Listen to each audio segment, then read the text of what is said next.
The music stopped the moment King Damien raised his hand. Elena felt the sudden silence press against her skin like a cold wind. She had been standing beside him for the last hour, smiling at every guest who bowed before them, holding his arm the way she had been taught since she was 12 years old. Tonight was supposed to be the night everyone had been waiting for. Tonight was supposed to be her bonding announcement. She had worn white for a reason. Every wolf in the Great Hall knew what white meant at a coronation ball. It meant the king was ready to name his mate. It meant the woman standing beside him in that color was about to become queen. Elena had chosen the dress herself 3 weeks ago, in a small shop near the Eastern Gate, and she had cried a little when she saw herself in the mirror, because she finally believed that the years of waiting were over. She and Damien had been promised to each other since they were children. Their fathers had shaken hands over that promise. Their mothers had planned this very hall, this very night, down to the flowers on the tables. So when Damien let go of her hand and stepped forward alone, Elena did not understand right away. She thought maybe he wanted to speak to the crowd first, to build up the moment before he turned back to her. She had seen him give speeches like this before, slow and dramatic, drawing out the silence until every eye in the room was fixed on him. The Great Hall of Alderwood Palace could hold nearly 1,000 guests, and tonight it was full. Alphas from every territory in the north had traveled for days to be here. Beta families sat at long tables draped in deep blue cloth, the color of the royal line. Above them, high glass windows caught the light of 1,000 candles, and it looked, for a moment, like the whole sky had been brought inside to watch. Damien stood at the center of the raised platform, dressed in black and silver, his dark hair combed back the way it always was for formal events. He was tall, broad-shouldered, the kind of man people described as looking exactly like a king should look. Elena used to tell him that when they were younger, half joking, half not. Tonight he did not look at her. He looked out at the crowd, and he smiled the smile that made every room go quiet, and he said the words that Elena would remember for the rest of her life. "Tonight," he began, "I want to introduce the woman who will stand beside me as Queen of the Northern Territories." A ripple went through the crowd, low and excited. Elena felt her heart lift, because this was it. This was the moment, and she started to step forward, ready to take his hand. Then Damien turned, not toward her, but toward the other side of the platform. "Serafina of House Voss," he said, "please join me." For one full second, nobody moved. Elena stood frozen where she was, her hand half raised, her feet still pointed toward him, waiting for the moment to make sense. It did not make sense. It would not make sense for a long time. From the far side of the hall, a woman in deep red stepped out of the crowd. Serafina was beautiful in the sharp, deliberate way that made people notice her the second she entered a room. Her hair was the color of dark honey, twisted up with silver pins shaped like small wolves. She walked with the calm confidence of someone who had rehearsed this exact walk many times before, though nobody watching knew that yet. She climbed the steps to the platform slowly, letting the crowd take her in, and when she reached Damien's side, she turned to face the hall with a smile that looked almost gentle. Elena still had not moved. She stood exactly where Damien had left her, in her white dress, in front of hundreds of guests, watching the man she had loved since childhood take another woman's hand in front of the entire kingdom. "Serafina has shown me," Damien continued, his voice carrying easily through the silent hall, "what real partnership looks like, what real strength looks like. I believe she is the mate meant to stand beside the throne, and I am honored to name her as my chosen queen." Somewhere behind Elena, a glass fell and shattered on the stone floor. Nobody moved to pick it up. Every eye in the room had shifted from the king to the woman standing alone in white, the woman everyone had assumed, only minutes before, was about to be crowned. Elena felt her face grow hot, and then strangely cold. She was aware of every single person watching her, waiting to see what she would do. Would she cry? Would she scream? Would she run from the hall in shame, the way the stories always said discarded women did? She thought about her mother, who had died when Elena was 16, and who had once told her, very quietly, in a kitchen that smelled of cedar and rain, that a wolf who loses her composure in front of enemies has already lost twice. Elena was not going to lose twice. She lifted her chin. She let her shoulders settle back into the posture her mother had drilled into her since she could walk. And then, in front of the entire Northern Territories, In front of every Alpha family who had come to witness her supposed coronation, Elena smiled. It was not a happy smile. Anyone close enough to see her eyes would have known that. But it was steady, and it was calm, and it gave nothing away. Damien, still holding Serafina's hand on the platform, finally looked at her. For a moment, something flickered across his face, something that might have been guilt or might have been surprise that she had not already fled the room. Elena held his gaze for exactly 3 seconds, long enough for him to understand that she had seen everything, long enough for him to understand that she was not going to give him the reaction he expected. Then she reached up with both hands and unclasped the pendant around her neck. It was a small thing, easy to miss if you did not know what it was. A dark stone, nearly black, set in old silver, hanging from a chain so fine it looked almost like thread. Damien had given it to her when they were 17, calling it a token of their promise, a piece of jewelry passed down through her mother's side of the family. Elena had worn it every single day since then, tucked under her collar, close to her heart. Very few people in that hall understood what the pendant actually was. Damien did not know. Serafina certainly did not know. Even Elena, until recently, had only understood half of the truth about the object she had worn for years without question. She held the pendant now, letting it catch the candlelight, and for one strange moment, it seemed to glow faintly, though most people in the crowd would later say they imagined that part. Elena walked forward, past the empty space where she had stood beside Damien only minutes before, past the front row of stunned nobles, until she reached the base of the platform. She looked up at Damien and Serafina, standing together, hand in hand, waiting for her reaction like the rest of the hall. "Congratulations," Elena said, her voice clear and even, carrying through the silent room the way Damien's voice had carried only moments earlier. "I hope you both understand exactly what you are choosing tonight." Damien frowned slightly, as if the words did not sit right with him, though he could not say why. Serafina's smile flickered for half a second before she caught herself and smoothed it back into place. "Elena," Damien started, his voice lower now, meant only for her, though the hall was so quiet that everyone still heard it. "I hoped we could talk about this privately, after." "There is nothing to talk about," Elena said. "You made your choice very publicly. I think the least I can do is let everyone witness my response with the same courtesy." She turned then, sweeping her gaze across the hall, taking in the hundreds of faces watching her. Some looked sympathetic. Some looked delighted by the drama, the way people always were when they were not the ones suffering. A few, mostly older alphas from smaller territories, looked something else entirely. They looked worried. Elena did not understand why yet. She would understand very soon. She turned back to Damien one last time. "I wish you a long and prosperous reign," she said. "Truly, I mean that." And then, before anyone could stop her, before Damien could find the right words to call her back, Elena turned and walked toward the great doors at the far end of the hall. Her steps were unhurried, her back was straight, the pendant was still clutched in her right hand, hidden now inside her closed fist. The crowd parted for her without being asked to. Nobody dared to speak as she passed. Some of the older guests bowed their heads slightly, an old gesture of respect that Elena barely registered in the moment, though she would think about it many times in the days that followed. At the doors, 2 guards in royal blue stood at attention, unsure whether to stop her or let her pass. Elena did not give them the chance to decide. She walked straight through the gap between them and out into the cool night air, leaving the music, the candlelight, and the shattered glass behind her.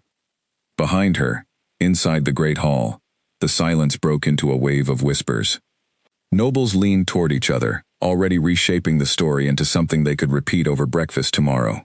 Damien stood frozen on the platform, Serafina's hand still in his, though her grip had tightened in a way that felt less like comfort and more like triumph.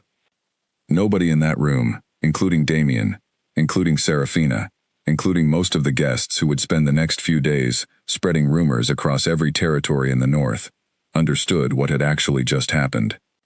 They thought they had watched a king choose a new mate, and a former fiancé accept her defeat with quiet grace. What they had actually witnessed, though none of them knew it yet, was the beginning of the end of Damien's claim to the throne. Outside, the night air was sharp and cold against Elena's skin. She walked down the long stone steps of the palace entrance, past rows of carriages waiting for guests who had not yet realized the party was effectively over, and out toward the edge of the courtyard where the royal gardens began. Only when she was far enough from the palace doors, hidden by a row of tall hedges, did Elena finally stop walking. She stood very still for a moment, breathing in the cold air, feeling her heart pound against her ribs for the first time since Damien had said Serafina's name. She opened her fist and looked down at the pendant resting in her palm. Her mother's voice came back to her then, clearer than it had in years, a memory from the week before her mother died, when Elena was still young enough not to understand why the words mattered. "This is not a gift, Elena," her mother had said, holding the very same pendant in her thin fingers. "This is a promise older than any king who has ever sat on that throne. Wear it, protect it, and if the day ever comes when you must choose between love and truth, remember that the stone will tell you which one matters more."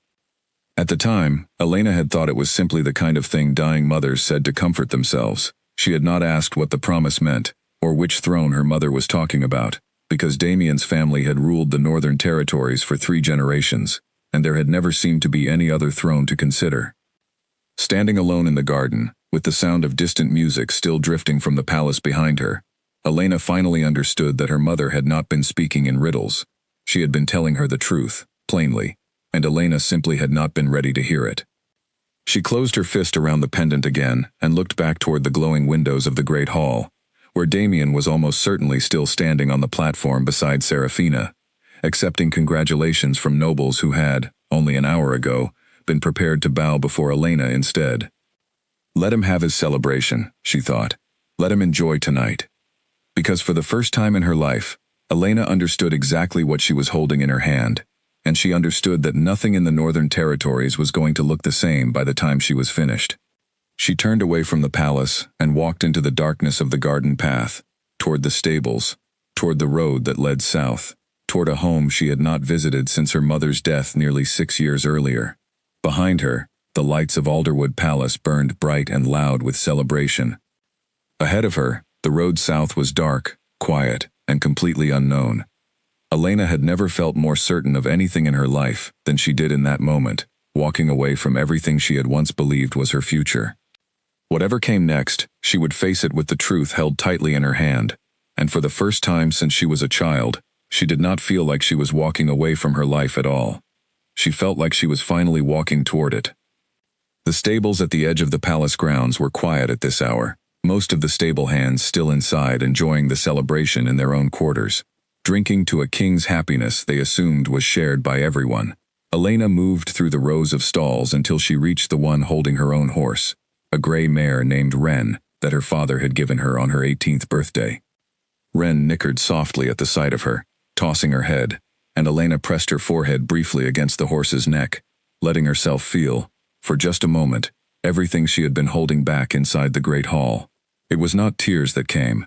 It was something steadier than that, something closer to resolve settling into her bones. "We are going home," she whispered to the horse. "The real one, not the one they gave us." A voice behind her made her turn quickly. Lady Elena. An older man stood near the stable entrance, holding a lantern low so it would not startle the horses. Elena recognized him immediately. Corwin had served her family for as long as she could remember, first as a groundskeeper under her mother, and later as one of the few staff members who had stayed loyal to her even after her mother's death, when most of the household had transferred their service directly to the crown. "Corwin," she said, relief cutting through the tension in her voice. "I did not expect anyone to still be out here." "I heard what happened," he said quietly, glancing toward the distant glow of the palace windows. "News travels fast, in a house full of servants, my lady. Faster than any messenger." Elena said nothing, but her silence was answer enough. Corwin stepped closer, lowering the lantern further, his expression unusually serious. "Your mother asked me once, a long time ago, what I would do if the day ever came that you needed to leave this place quickly. I told her I would see you safely to the southern road, no questions asked. I intend to keep that promise tonight, if you will allow me." Elena studied him for a moment. This quiet, weathered man, who had known her mother in ways Elena herself never fully understood. "You knew," she said slowly, "about the pendant, about what my mother meant when she talked about the South." Corwin's expression did not change. but something in his eyes told her she was right. "I knew enough to keep certain promises," he said. "I am an old man who follows instructions, my lady, not one who asks the reasons behind them. But I will say this. Your mother was not a foolish woman, and she did not send you into that palace all those years ago, without a plan for what would happen if things went wrong." The words settled over Elena like a second confirmation, the first having come from the pendant itself, warm and solid in her closed hand. She had not imagined it then. There was truth here, buried under years of assumption and silence, and it was finally beginning to surface. "Will you ride with me?" she asked. "As far as the crossroads," Corwin said. "After that, the path is one you must walk yourself. I have my own reasons for staying near the palace a little longer, and matters to attend to before I can follow safely." Elena nodded, understanding that there were things Corwin was not yet ready to explain, and respecting that there would be a right time for those answers, just as there had been a right time for tonight to unfold exactly as it had. She swung up onto Ren's back, gathering the reins in steady hands, while Corwin mounted his own horse nearby. They rode out through the side gate of the palace grounds, avoiding the main road where carriages still waited for departing guests, slipping instead onto a narrower path that curved along the outer wall before joining the southern road proper. The night air grew colder as they left the palace lights behind, the sound of celebration fading into nothing but wind and hooves against packed earth. Elena did not look back.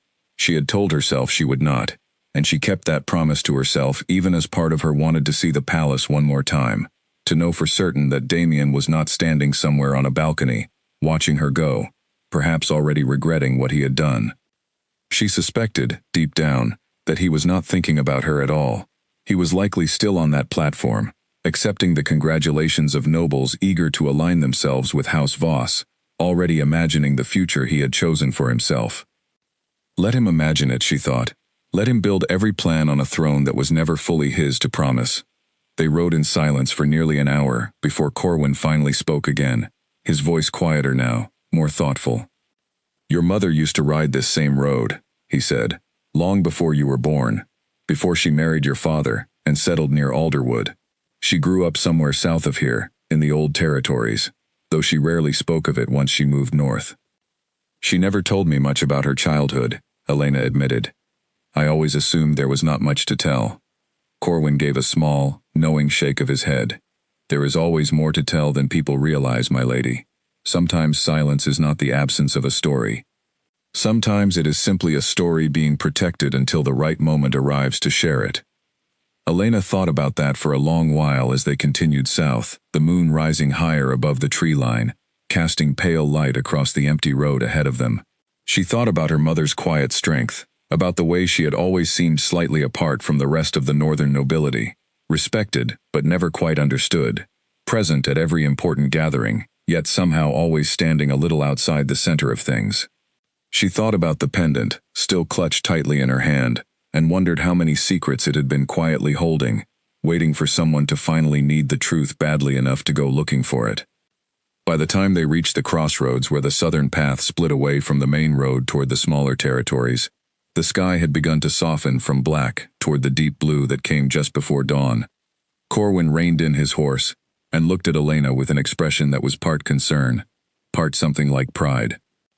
"This is as far as I can go tonight," he said. "The southern road will take you toward the old territory. There is a village at the edge of the woods called Thornfield. Ask for a woman named Marta. She was your mother's closest friend in her youth, and she will know what to do when she sees that pendant." "Thank you, Corwin," Elena said, her voice thick with an emotion she had not expected. "For everything. Tonight. And for years before it, whether I understood the reasons or not." Corwin inclined his head, the closest thing to a bow he ever allowed himself. "Ride safely, my lady. And remember what your mother taught you. The stone will tell you which truth matters most, when the time comes to choose."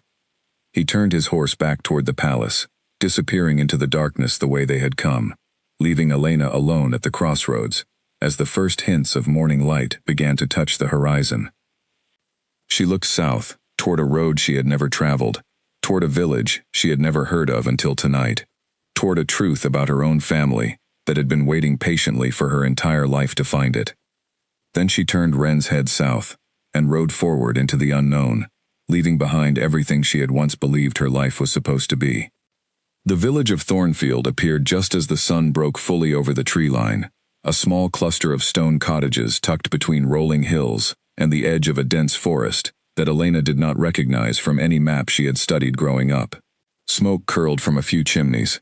A handful of villagers were already awake, tending to animals or carrying water from a well at the center of the square, and every single one of them stopped what they were doing when Elena rode Ren through the narrow main road.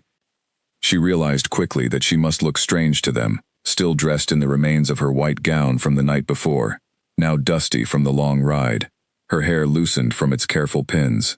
She did not look like someone who belonged in a place like this, and the villagers' stares confirmed it. An elderly man stepped out from a small shop near the well, wiping his hands on an apron, studying her with narrowed eyes that softened slightly as she came closer. "I am looking for a woman named Marta," Elena said, dismounting carefully, her legs stiff from hours in the saddle. The man's expression shifted, curiosity replaced by something more careful. "And who is asking?" Elena hesitated only a moment before reaching into the collar of her dress and pulling out the pendant, letting it catch the morning light. "My name is Elena. I was told she was a friend of my mother's." The effect was immediate. The man's eyes widened, and he glanced quickly around the square, as if checking who else might have seen the pendant before he lowered his voice.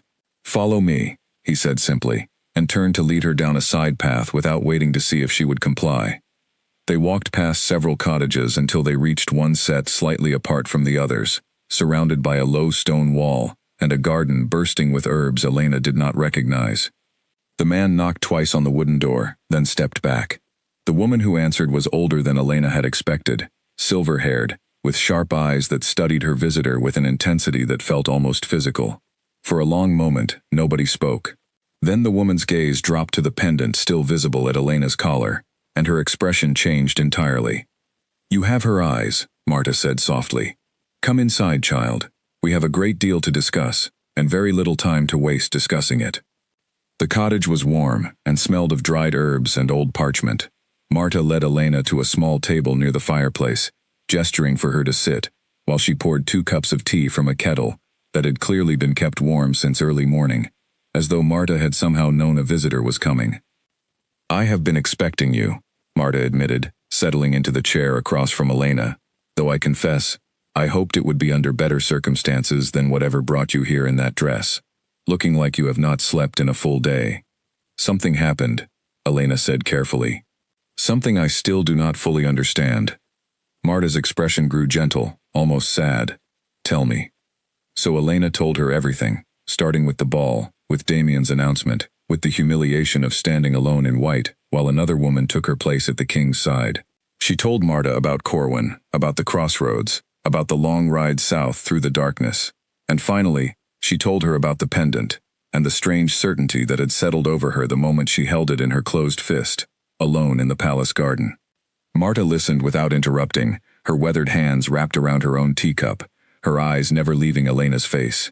When Elena finished, the older woman was quiet for a long moment, staring into the fire, as though gathering the right words from somewhere deep inside her memory. "Your mother," Marta finally said, "was not simply a noblewoman who married north into the Alderwood territory. She was the last direct descendant of the Ashwood line, the family that signed the founding treaty, establishing the Northern Territories nearly 300 years ago." Elena set down her teacup carefully, her hands suddenly unsteady. "I do not understand. Damien's family has ruled the North for 3 generations. My mother's family was never mentioned as part of that history." "Because your family chose to step back from ruling," Marta explained. "The Ashwood line was never interested in sitting on a throne, my dear. They were interested in something far more important. They were the ones who wrote the treaty itself, the document that granted legitimacy to whichever family the Ashwoods chose to support as rulers. For 3 generations, that support went to the Alderwood family, Damien's family, and it was symbolized by exactly one object." Marta nodded toward the pendant still resting against Elena's collarbone. "The seal," Elena whispered. "The seal," Marta confirmed. "As long as an Ashwood descendant wears that pendant and stands beside the ruling family, the crown is considered legitimate under the original treaty. It was meant to be a partnership, a balance of power between the throne and the bloodline that granted it authority. Your mother wore that role quietly for years, married into the Alderwood family through your father's cousin's branch, close enough to maintain the treaty's spirit without drawing too much attention to the arrangement itself. Elena felt the pieces beginning to shift together in her mind, slow and heavy, like stones settling into place after a long fall. And when she died, the pendant passed to me, because I am her only child. Yes, Marta said, which means, whether Damien understood it or not, whether anyone in that palace understood it or not, his engagement to you was never simply a matter of childhood promises between two families. It was the continuation of an arrangement that has kept his family's claim to the throne legitimate for generations. Elena sat back in her chair, the weight of the information settling over her like a heavy cloak. And now that I have left, she said slowly, now that the pendant is no longer standing beside him. His claim to the throne exists on paper only, Marta finished. Legally, under the original treaty, the crown requires the presence and support of the Ashwood bloodline to remain fully legitimate. Without it, any neighboring territory with knowledge of the old treaty could challenge his authority. Any council member who understands the true history could raise questions that would be very difficult for him to answer. For a long moment, Elena said nothing at all. She thought about Damien standing on that platform, so confident, so certain that Seraphina's family connections were enough to secure his reign. She thought about the flicker of worry she had seen on the faces of a few older nobles as she walked out of the great hall, nobles who clearly understood exactly what she was carrying with her when she left.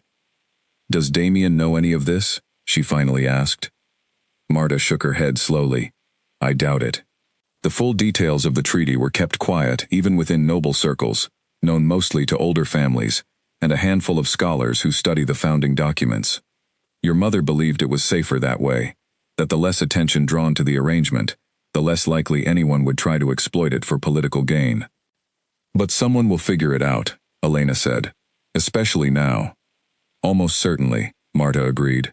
"Word of what happened at that ball will spread quickly, and there are people in every territory who study these old treaties carefully, watching for exactly this kind of opportunity. I suspect you have very little time before someone comes looking for you, either to protect you or to use you for their own purposes." Elena looked down at the pendant again, turning it slowly between her fingers, feeling the weight of an inheritance she had not asked for and barely understood. "What do I do now?" she asked quietly. Marta reached across the table and covered Elena's hand with her own, her grip surprisingly strong for a woman her age. "Now, my dear, you decide what kind of legacy you want to build with what you have been given. Your mother spent her whole life protecting this secret, quietly, from the shadows, never claiming the power that was rightfully hers. You do not have to make the same choice." "I never wanted power," Elena said. "I only ever wanted a life beside someone I loved." "I know," Marta said gently. "But sometimes life offers us a different path than the one we planned, and the measure of our character is found in how we choose to walk it. You have been given knowledge that very few people in this kingdom possess. What you do with that knowledge is entirely up to you." Outside, the village of Thornfield was fully awake now, the sounds of daily life drifting faintly through the cottage windows. Elena sat quietly for a long moment, absorbing everything Marta had told her, feeling the shape of her old life falling away, and something new, still undefined, beginning to take its place. "There is a small cottage at the edge of the southern woods," Marta said eventually, breaking the silence. "It belonged to your mother's family generations ago, before the Ashwoods moved north. It has stood empty for years, but the land around it still remembers to whom it belongs. I think it is time someone returned to it." Elena looked up, meeting Marta's steady gaze. "Will you help me find it?" "I will do more than that," Marta said, a small, determined smile crossing her weathered face for the first time since Elena had arrived. "I will help you understand exactly what you are capable of building there, if you are willing to try." For the first time since walking out of the great hall the night before, Elena felt something other than grief or shock settle into her chest. It was small and fragile and entirely unfamiliar, but it was there nonetheless. It felt, unmistakably, like the beginning of hope. Marta insisted Elena rest for the remainder of the day before making the journey to the old cottage, and despite her restlessness, Elena found she could not argue with the wisdom of it. She had not slept in more than a full day, and the emotional weight of everything she had learned left her feeling as though she had run a great distance without ever leaving her chair. She slept in a small guest room at the back of Marta's cottage, the afternoon light filtering softly through a thin curtain, and when she woke, the sky outside had already begun to shift toward evening. Marta was waiting for her in the main room, 2 travel packs already prepared and resting near the door.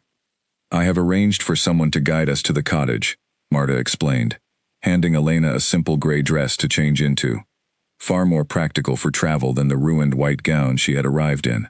The woods have grown thick over the years, and the old paths are not easy to find unless you know exactly where to look.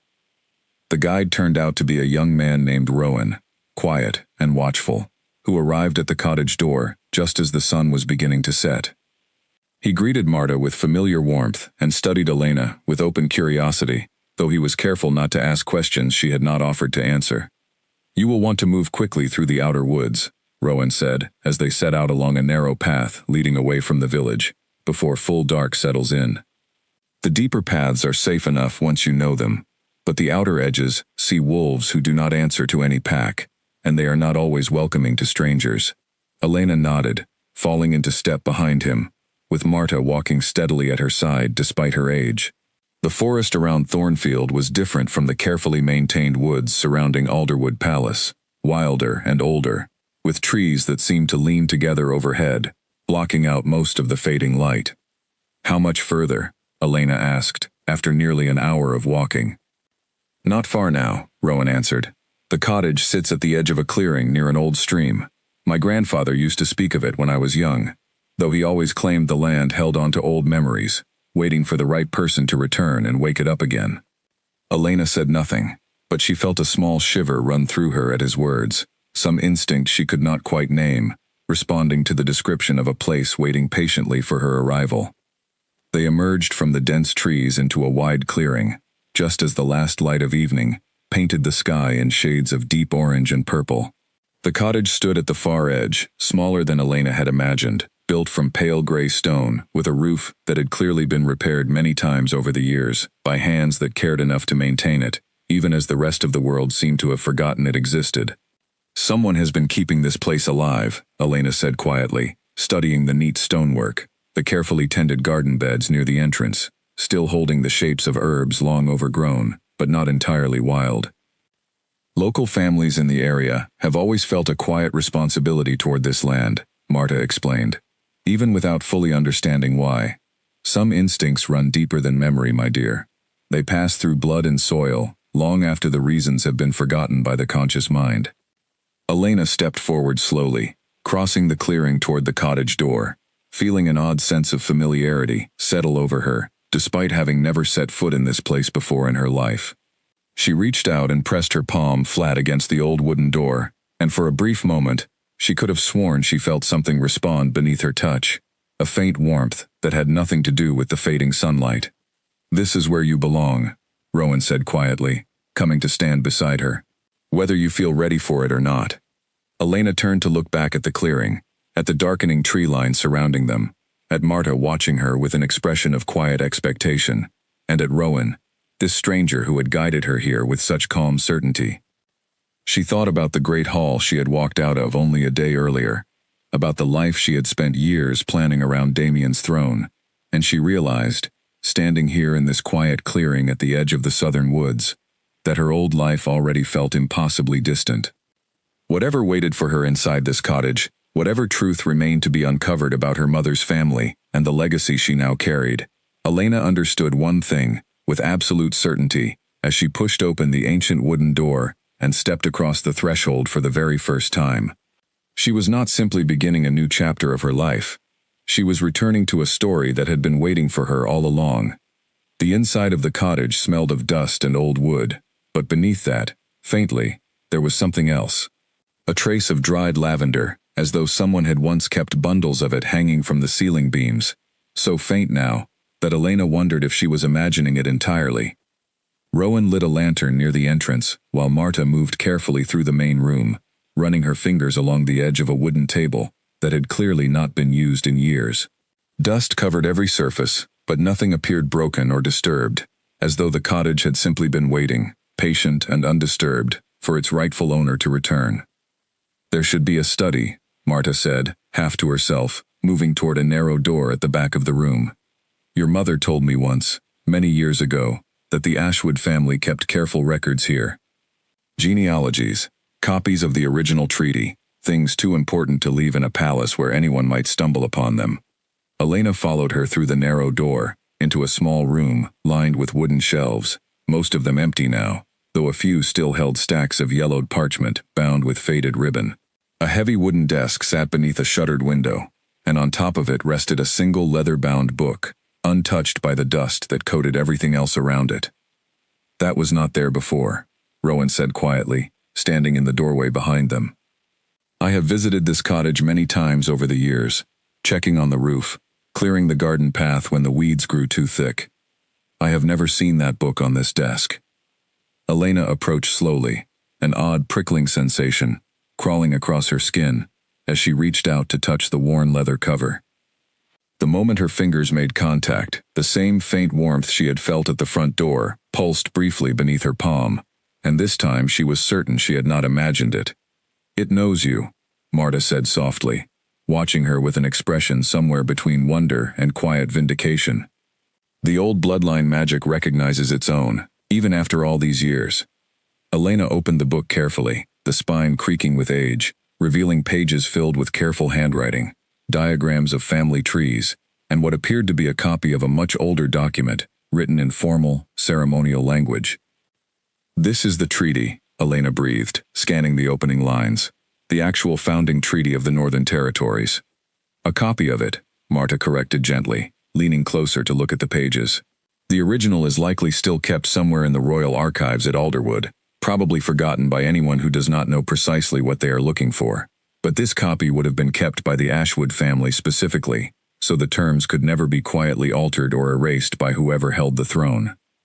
Elena turned the pages slowly, her eyes catching on certain phrases even as much of the formal language remained difficult to parse.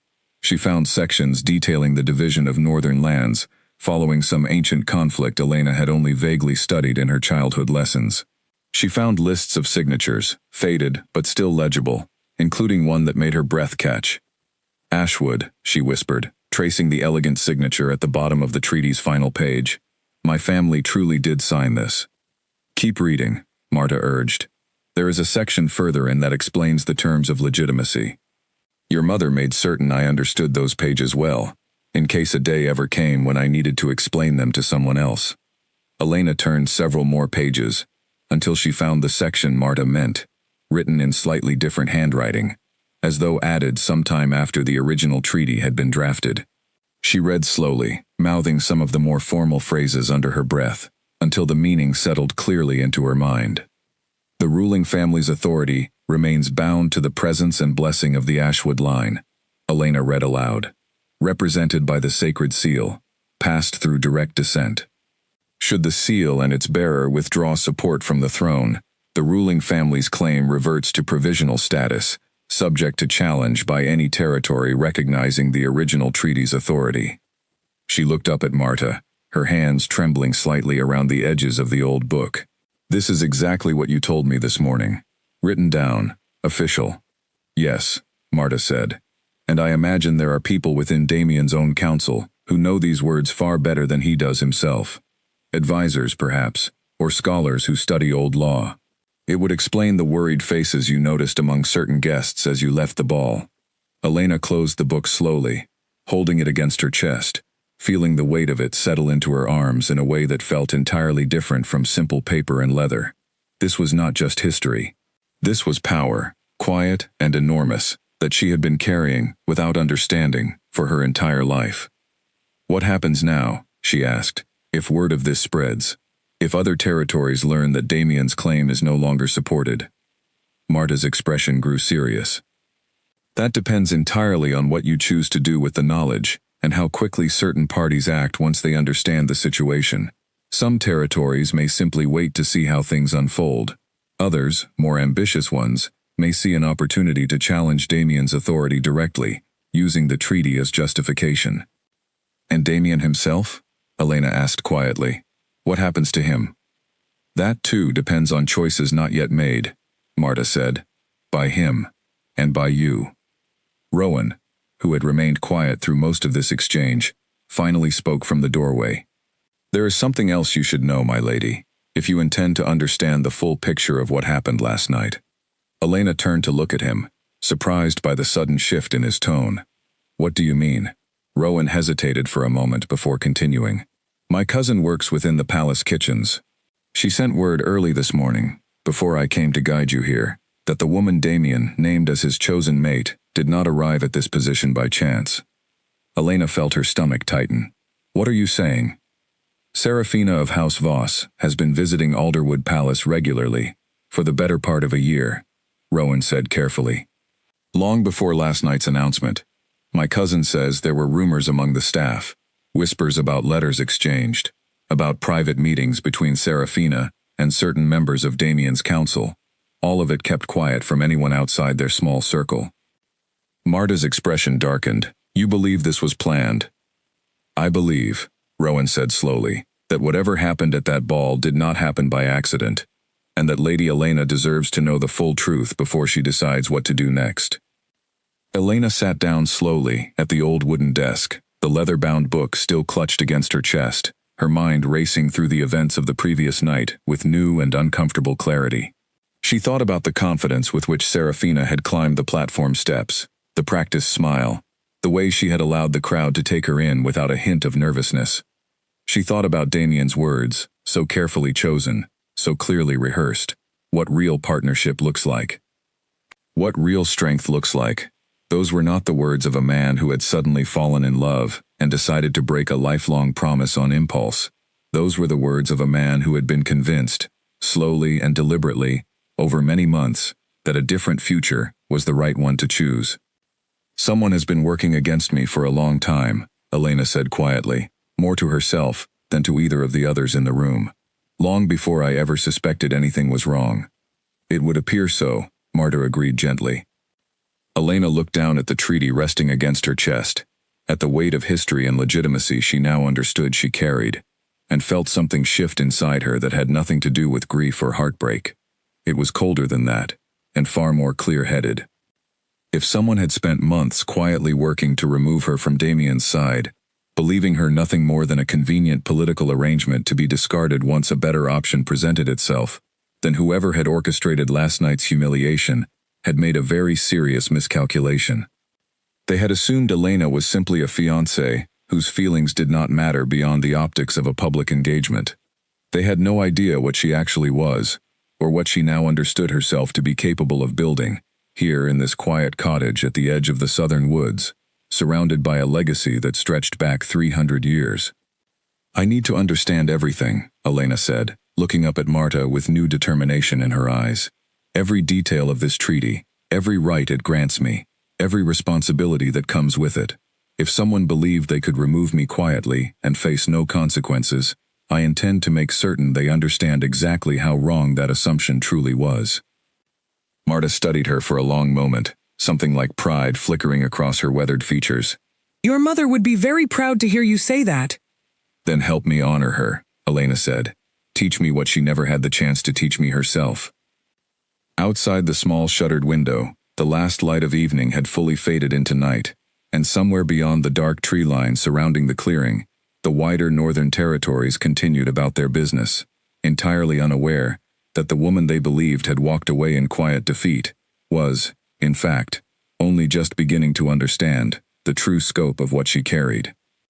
Marta reached across the desk and squeezed Elena's hand gently. Then we begin tonight, she said. There is a great deal to learn, and I suspect we do not have as much time as we would like before the wider world comes looking for you. Rowan moved to secure the shutters more firmly against the night air, while Marta began pulling additional documents from the shelves, spreading them carefully across the old wooden desk. Elena watched them both for a moment, this unlikely pair who had appeared in her life within a single day, offering knowledge and loyalty she had done nothing to earn beyond simply being born to the right mother. She thought about Damien, still celebrating in the palace she had left behind, utterly unaware of the storm, quietly gathering strength far beyond the walls of his great hall. Let him celebrate, Elena thought again, settling into the chair beside the desk, opening the leather-bound book once more, to begin the long work of understanding her own inheritance. He would understand soon enough exactly what he had chosen to give away. They worked long into the night, the lantern light flickering across pages of old parchment, as Marta explained, piece by piece, the full weight of what Elena's bloodline meant. She learned that the Ashwood family had once ruled the Southern Territories themselves, generations before the founding treaty, before a long and difficult conflict had convinced her ancestors that peace mattered more than power. They gave up the crown willingly, Marta explained, tracing a faded diagram of old territorial borders with one weathered finger. They believed a kingdom needed steady rulers more than it needed bloodline pride, and they chose instead to become its quiet guardians, ensuring whichever family held the throne governed fairly, according to the treaty's original terms. And if a ruling family governs unfairly? Elena asked, leaning closer to study the page. Then the Ashwood line holds the right, under the treaty, to withdraw its support entirely, Marta said, which is precisely what happened last night, whether Damien understood the significance of it or not. Elena sat back slowly, absorbing the enormity of what that meant. She had not walked out of that ball simply as a heartbroken woman fleeing humiliation. She had, without fully realizing it in the moment, exercised a right written into the very foundation of the kingdom itself. There is more, Marta continued, pulling another page from the stack. The treaty also grants the Ashwood bearer the right to reclaim stewardship over the Southern Territories, should she choose to formally invoke it. Your family's original lands were never fully absorbed into the Northern Crown. They remained technically independent, held in trust, waiting for an Ashwood descendant to return and claim them. Elena stared at the page in front of her, at the careful, formal language describing lands she had never known existed, as anything other than distant, unremarkable countryside. You are saying I could rule here, independently, without any connection to Damien's throne at all. I am saying the choice has always been yours to make, Marta said gently. Your mother chose not to make it. She believed the quieter path served the kingdom better, working behind the scenes, rather than claiming power outright. But circumstances have changed now, Elena. The choice she once had is different from the choice you have tonight. Rowan, who had been quietly listening from a chair near the shuttered window, finally spoke again.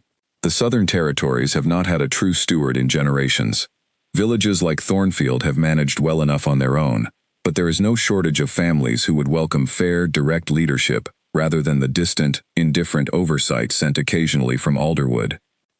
Elena considered this for a long moment, turning the leather-bound book over in her hands, feeling its weight settle differently now that she understood exactly what it represented. I never wanted to rule anything, she admitted quietly. I only ever wanted the life I believed I was building with Damien. Perhaps, Marta said, but the life you believed you were building was never entirely yours to control, was it? It depended on his choices as much as your own. What is being offered to you now is different. It depends only on what you decide, for yourself, without needing anyone else's approval or affection to make it real. The words settled over Elena with quiet weight. She thought about the years she had spent shaping her identity around a future promised to her by someone else, years spent learning etiquette and diplomacy specifically to be a good queen beside Damien, never once considering what kind of leader she might become on her own terms. I need time to think, she said finally. Of course, Marta said. This is not a decision to rush, but do not take too long either. The world beyond this cottage will not wait patiently while you decide. As if summoned by her words, a soft knock sounded at the cottage's front door, startling all three of them into sudden stillness. Rowan rose quickly, moving toward the main room with quiet caution, while Marta reached instinctively for Elena's arm, drawing her slightly back into the shadow of the study. A moment later, Rowan's voice carried back to them, relieved. It is only my cousin, he called. She has news from the palace. A young woman entered the cottage moments later, still dressed in the plain gray uniform of palace kitchen staff, her cheeks flushed from what had clearly been a long, hurried walk through the darkened woods. She glanced around the small study with wide, nervous eyes, before her gaze settled on Elena. My lady, she said, offering an awkward, uncertain curtsy. My name is Odette. Rowan asked me to send word if anything important happened at the palace. I thought you should know right away. Please, Elena said, gesturing toward an empty chair. "Sit. Tell us everything." Odette perched nervously on the edge of the offered seat, twisting her hands together in her lap. The morning after the ball, King Damien called an emergency meeting of his full council. I was serving refreshments outside the meeting hall, and could hear parts of the conversation through the door. "What did you hear?" Marta pressed gently. "There was a great deal of shouting," Odette said. One of the older advisors, Lord Halvard, kept insisting that something called the Founding Treaty needed to be reviewed immediately. He said words I did not fully understand, something about the seal and legitimacy and provisional status. King Damien sounded confused at first, then increasingly frustrated, demanding to know why nobody had explained these details to him before. Elena exchanged a quick glance with Marta, her heart beginning to beat faster. "Go on." Lady Serafina was present as well, Odette continued. She tried several times to dismiss Lord Halvard's concerns, calling them outdated superstition, insisting the treaty held no real legal weight in modern times. But another advisor, a younger woman I do not know well, argued strongly against her, saying the treaty had been formally recognized by 3 previous generations of Alderwood rulers, and could not simply be dismissed now, because it proved inconvenient. "How did the meeting end?" Elena asked. Odette hesitated. "I am not entirely certain, my lady. I was asked to leave the hallway before the discussion concluded. But as I was walking away, I heard King Damien's voice, raised above the others, demanding that someone locate you immediately, saying the matter could not be properly resolved without your presence." A heavy silence fell over the small study. Elena sat very still, processing the implications of everything Odette had just described. Damien's council was already aware, less than a day after the ball, that something significant had shifted the moment Elena walked out with the pendant. Whether Damien himself fully understood the legal weight of what he had done, his advisors clearly did. "They will come looking for me," Elena said quietly. "Almost certainly," Marta agreed. "Sooner rather than later, I would think." "What do I do if they find me before I am ready?" Elena asked, looking between Marta and Rowan with genuine uncertainty for the first time since arriving at the cottage. Marta reached over and closed the leather-bound book resting on the desk in front of Elena, sliding it gently toward her. "You do exactly what you have done since walking out of that hall last night. You remain calm. You remain certain of your own worth, independent of whatever title anyone chooses to offer or withhold from you. And you remember that the moment you decided to leave that ball with your head held high, you had already claimed something far more valuable than any crown Damien could have given you." "What is that?" Elena asked. "Your own power," Marta said simply. "Freely chosen, rather than granted by someone else's permission." Outside the cottage, the night pressed close and quiet around the small clearing, but inside, surrounded by old documents and older truths, Elena felt something settling firmly into place within herself.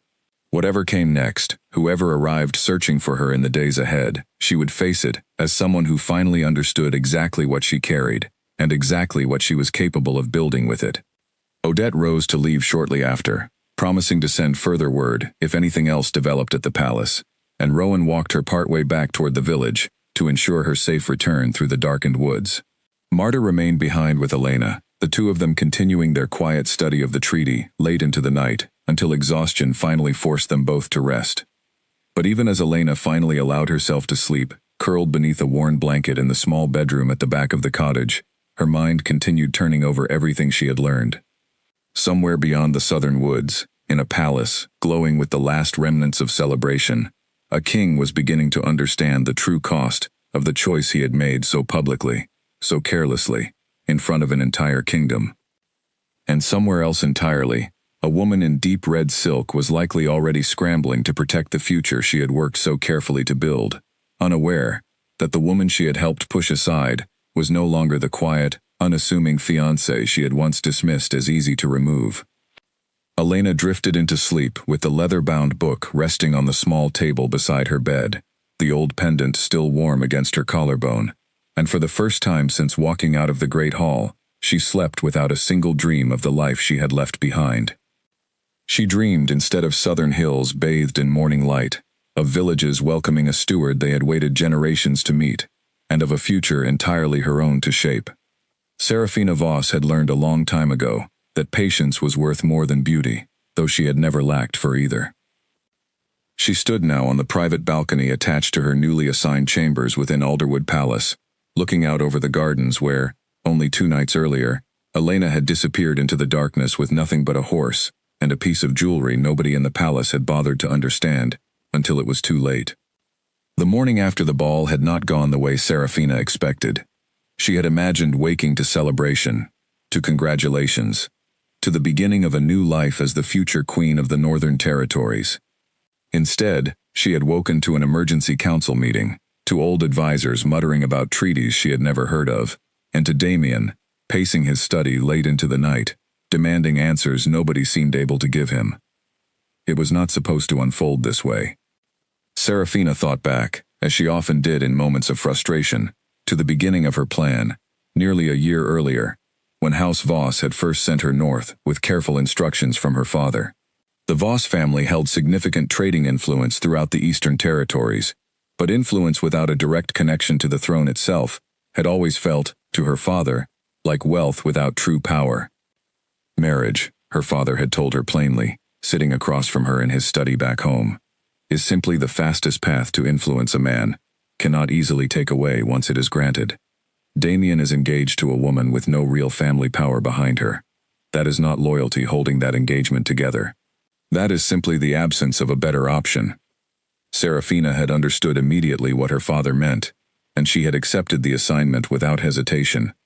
She was not the kind of woman who believed in waiting patiently for opportunities to present themselves. She believed in creating them. Her first months at court had been carefully calculated. She attended every gathering Elena also attended, always positioning herself nearby, always ensuring Damien noticed her wit, her confidence, the effortless way she commanded a room simply by entering it. She was careful never to appear as though she was competing with Elena directly. That would have been too obvious, too easily dismissed as jealousy. Instead, she focused her attention on Damien's advisors, particularly the younger, more ambitious members of his council, who felt increasingly frustrated by what they viewed as Elena's quiet, unremarkable presence beside a king who was clearly destined for greater things. Serafina cultivated these relationships slowly, planting small doubts here and there, always phrased as concern rather than criticism. "Do you not find it strange," she had said once to a young advisor named Percival, during a quiet dinner she had specifically arranged, "that Lady Elena shows so little interest in matters of state? I only ask because I worry for the kingdom's future, of course. A queen should understand trade agreements, military strategy, diplomatic relations, not simply flower arrangements and table settings." The comment had been unfair, and Serafina knew it. Elena understood a great deal about the kingdom's inner workings, though she rarely spoke of it publicly, preferring quiet competence over visible ambition. But unfairness had never stopped Serafina from using a useful tool when one presented itself.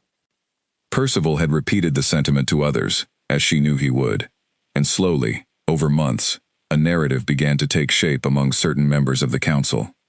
Elena was pleasant, certainly, and her family connections were respectable enough, but perhaps she lacked the sharper qualities a truly great queen would need to guide the kingdom through difficult times ahead. The forged letters had been Serafina's most delicate work, and she was quietly proud of how well they had been received. She had spent weeks studying Elena's handwriting, gathered carefully from old correspondence that circulated innocently enough among noble households, until she was confident she could recreate it convincingly.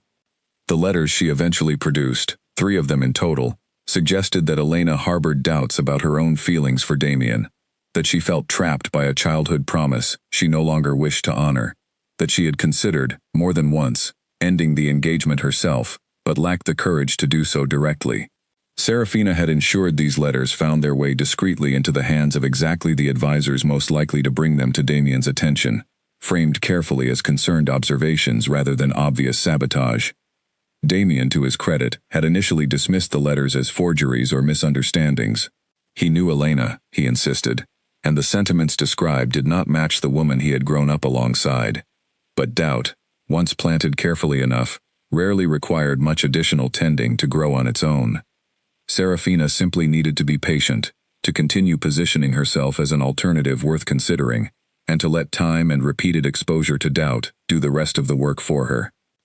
By the time the coronation ball arrived, Damien had convinced himself, slowly and gradually, that his growing attraction to Serafina was simply an honest recognition of compatibility he had been too loyal to acknowledge sooner. He had never suspected, not for a single moment, that the doubts feeding his decision had been carefully manufactured rather than genuinely discovered. Standing on her balcony now, 2 nights after the ball, Serafina allowed herself a small, satisfied smile at the memory of how smoothly everything had unfolded. Right up until the moment Elena had calmly removed that pendant and walked away, Serafina had believed her plan complete, her position secure. She had not anticipated the treaty.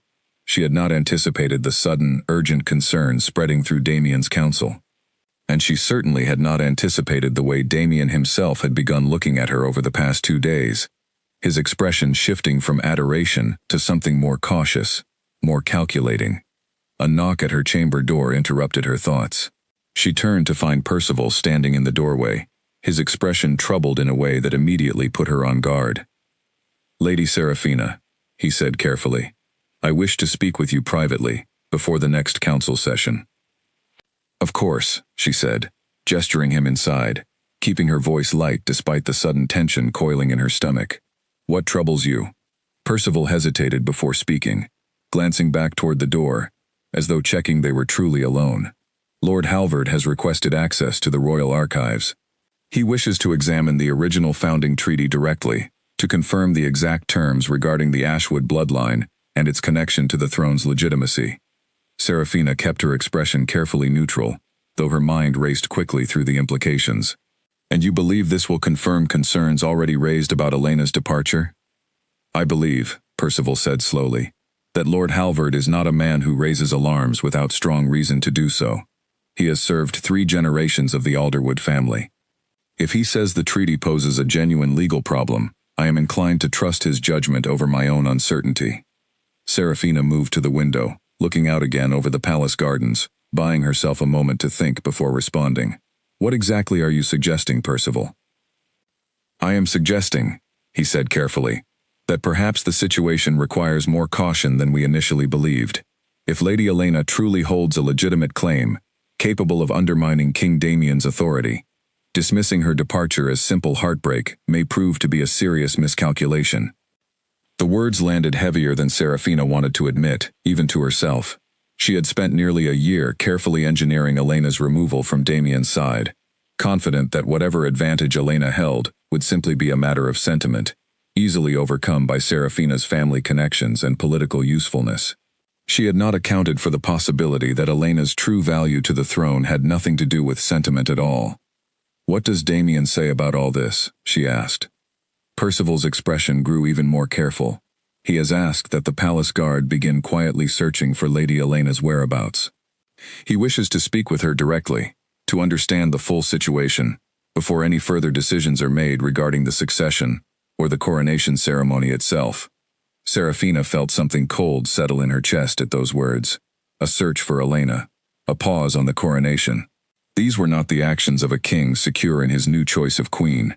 These were the actions of a man beginning to realize he might have made an enormous mistake.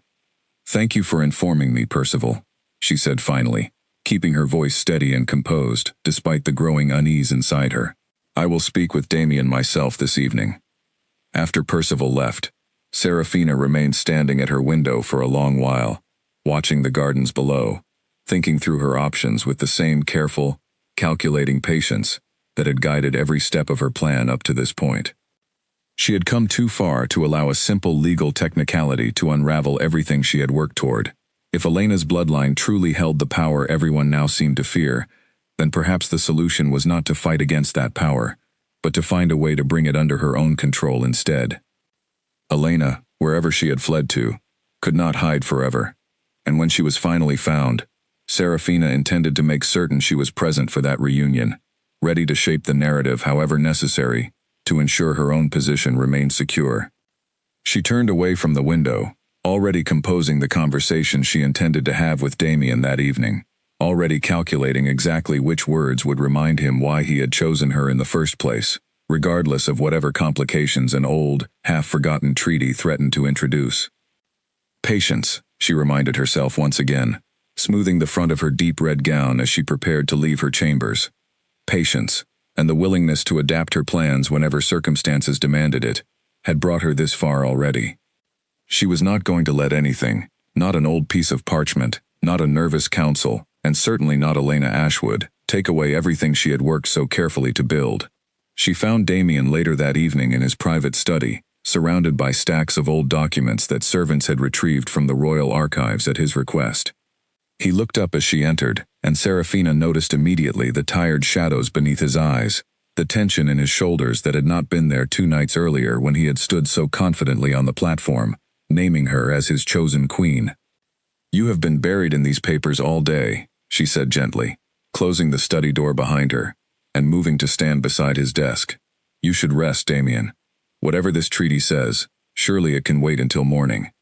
"It cannot wait," Damien said, not looking up from the document in front of him. "Lord Halvard confirmed everything this afternoon.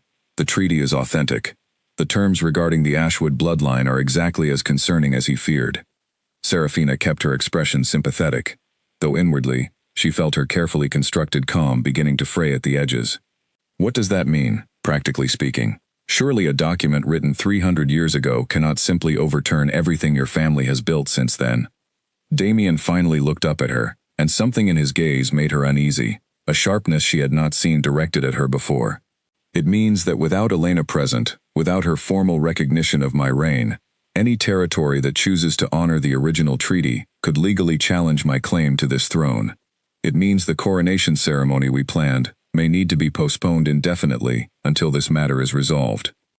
"Surely there are other solutions," Serafina said carefully.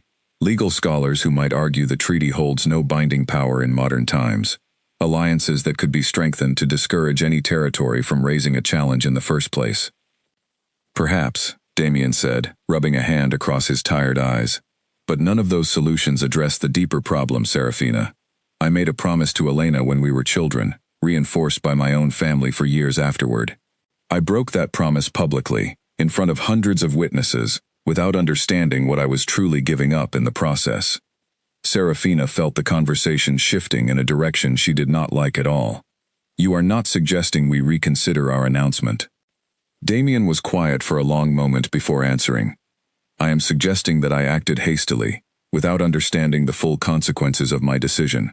I owe Elena an apology, at the very least, and I owe my kingdom a resolution that does not leave us vulnerable to challenges from every ambitious territory watching for weakness." "An apology," Serafina repeated carefully, "does not require reversing your public announcement, Damien. You could speak with Elena privately, resolve whatever legal formalities the treaty requires, without undoing what we have built together." Damien studied her for a long moment, and Serafina had the uncomfortable sensation of being evaluated in a way he had never evaluated her before. Not during their private conversations over the past year, not even during the careful courtship she had orchestrated so precisely. "What we have built together," he repeated slowly. "Tell me honestly, Serafina, how much of what we built together happened by chance, and how much of it happened because you engineered every single moment of it?" The question landed like a blow, though Serafina forced herself to keep her expression composed, her voice steady. "I do not understand what you are asking me." "I received a letter today," Damien said quietly, reaching into a drawer of his desk, and withdrawing a folded piece of parchment. "From a member of my kitchen staff, of all people. She claims to have overheard several conversations over the past year, between you and certain members of my council. Conversations that suggest a pattern far more calculated than simple courtship." Serafina felt her pulse quicken, though she kept her expression carefully blank. "Servants gossip, Damien. Surely you do not place stock in idle kitchen rumors." "Perhaps not," Damien said, "if this were the only concerning piece of information I had received today." But Lord Halvard also mentioned, quite separately, that he recalled several letters supposedly written by Elena, expressing doubts about our engagement, letters that struck him as strange when he first saw them, though he did not think to question their authenticity at the time. "Letters can be misremembered," Serafina said, her voice tightening despite her best efforts to remain calm. "Memories fade, details shift over time." "They can," Damien agreed. "But I intend to have those letters examined more carefully, alongside genuine samples of Elena's handwriting, to determine once and for all whether they were truly authentic, or whether someone took great care to convince me of doubts Elena never actually held. The room fell into heavy silence. Serafina understood, with sudden and uncomfortable clarity, that the careful architecture of her plan was beginning to crack under scrutiny she had not fully anticipated. She had believed, for so many months, that Damien's growing affection for her was proof enough of her success, evidence that whatever methods she used to reach this point no longer mattered once the outcome was secured. She was beginning to understand, standing in this study, watching Damien's expression shift from confusion toward something colder, that outcomes achieved through deception rarely remained secure once their foundations were properly examined. "Damien," she said carefully, choosing her words with the same precision she had used throughout the past year. "Whatever concerns have been raised, I hope you will remember everything genuine between us as well. My feelings for you were never a calculation." It was, perhaps, the first partially honest thing she had said to him in months, though even now she could not be entirely certain whether her feelings had grown genuine over time, or whether she had simply become skilled enough at performing them that she had begun to believe her own performance. Damien studied her for a long moment before responding, his expression unreadable. "I want to believe that," he said quietly, "but I find myself unable to fully trust anything right now, including my own judgment over these past several months. I need time, Serafina. Time to understand what actually happened, separate from whatever careful narrative was constructed around it." "And Elena?" Serafina asked, unable to keep a slight edge from creeping into her voice.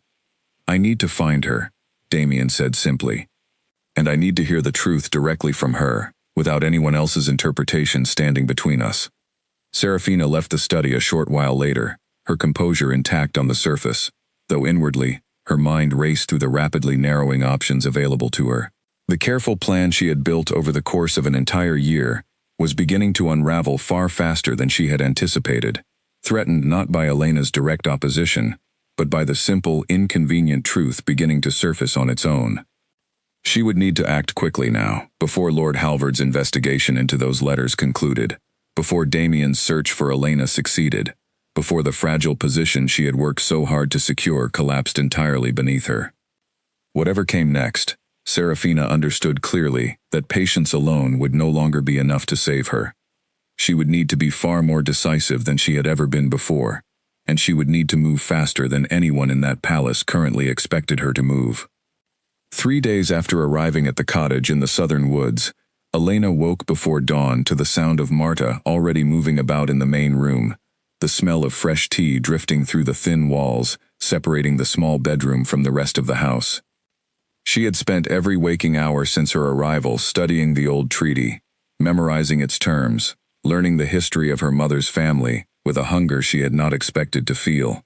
Each new piece of knowledge settled into her like a missing puzzle piece finally sliding into place, and with every passing day, the woman who had walked out of Alderwood Palace in quiet devastation felt more and more distant from the woman she was slowly becoming.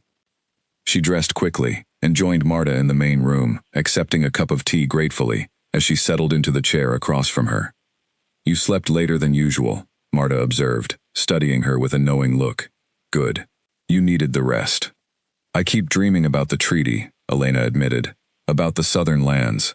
Last night I dreamed I was standing in front of an entire village, and I did not know what to say to them." Marta smiled gently. "That sounds less like anxiety and more like the beginning of understanding what you might actually want, my dear." Before Elena could respond, a sharp knock sounded at the cottage door, far more urgent than the gentle knock Odette had used several nights earlier. Marta rose quickly, her expression immediately alert, while Elena instinctively reached for the pendant at her collar, though she was not entirely certain what protection it could offer against whatever waited outside. Rowan's voice called through the door before Marta could reach it. "It is me. Open quickly." Marta pulled the door open, and Rowan stepped inside looking breathless, as though he had run the entire distance from the village.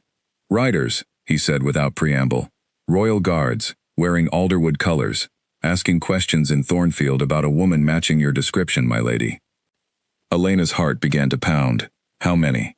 "6 that I saw," Rowan said, led by a woman I did not recognize, though the villagers who spoke with her said she introduced herself as acting on King Damien's direct authority. "Did anyone tell them where I am?" Elena asked, standing now, her mind racing through possibilities. No one in Thornfield would betray you, Rowan said firmly. But it will not take a skilled tracker long to notice fresh horse tracks leading south from the crossroads, especially once they realize the village itself holds no answers. Marta moved quickly toward the study, gathering the leather-bound book and several other important documents into a worn traveling satchel.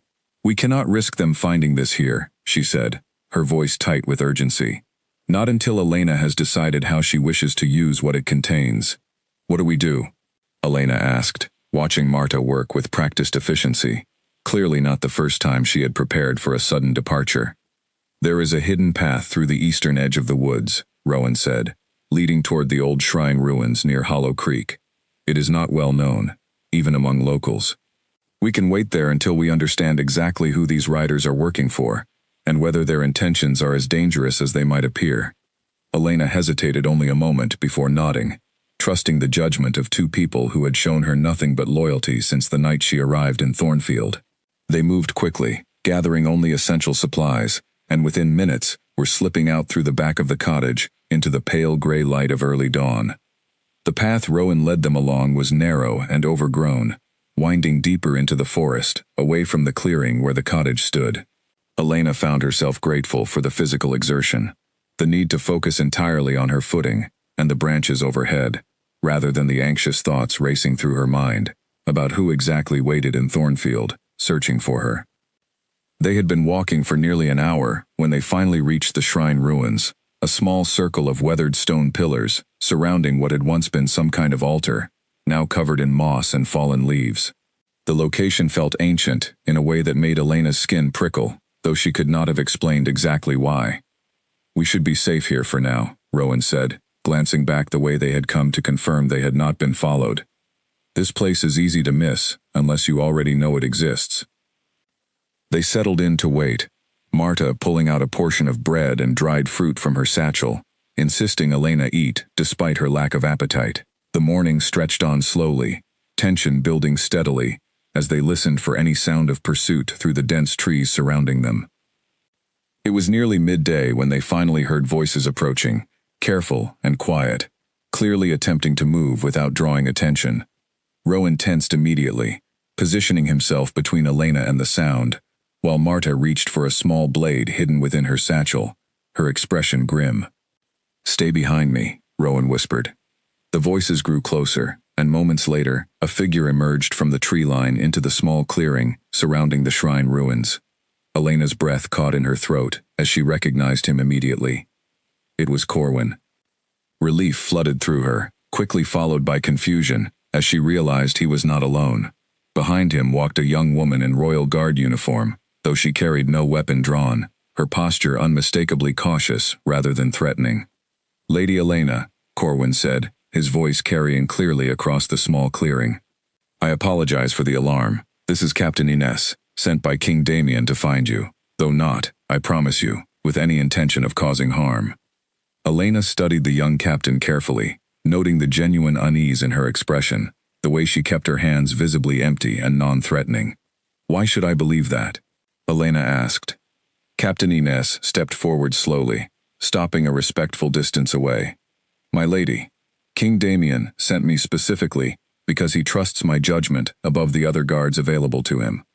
He asked me to convey a simple message, and to bring you back to Alderwood, only if you choose to come willingly. He was very clear that no force should be used under any circumstances." "And what is this message?" Elena asked, still wary despite the captain's calm demeanor. Captain Ines withdrew a folded letter from inside her uniform jacket, extending it carefully toward Elena. "He asked me to give you this directly, and to wait for your response before saying anything further myself." Elena hesitated only a moment before stepping forward to accept the letter, breaking the simple wax seal and unfolding the parchment inside. Damien's handwriting, familiar from years of childhood correspondence, filled the page in careful, deliberate script. "Elena, I do not know how to begin apologizing for what I did to you, so I will simply begin with the truth. I acted without understanding the full weight of my choice, both to you personally and to the kingdom I am meant to serve. I have since learned about the treaty, about your family's true history, and about the doubts that were carefully planted in my mind over many months by someone I trusted far too easily. I am not writing to demand anything from you.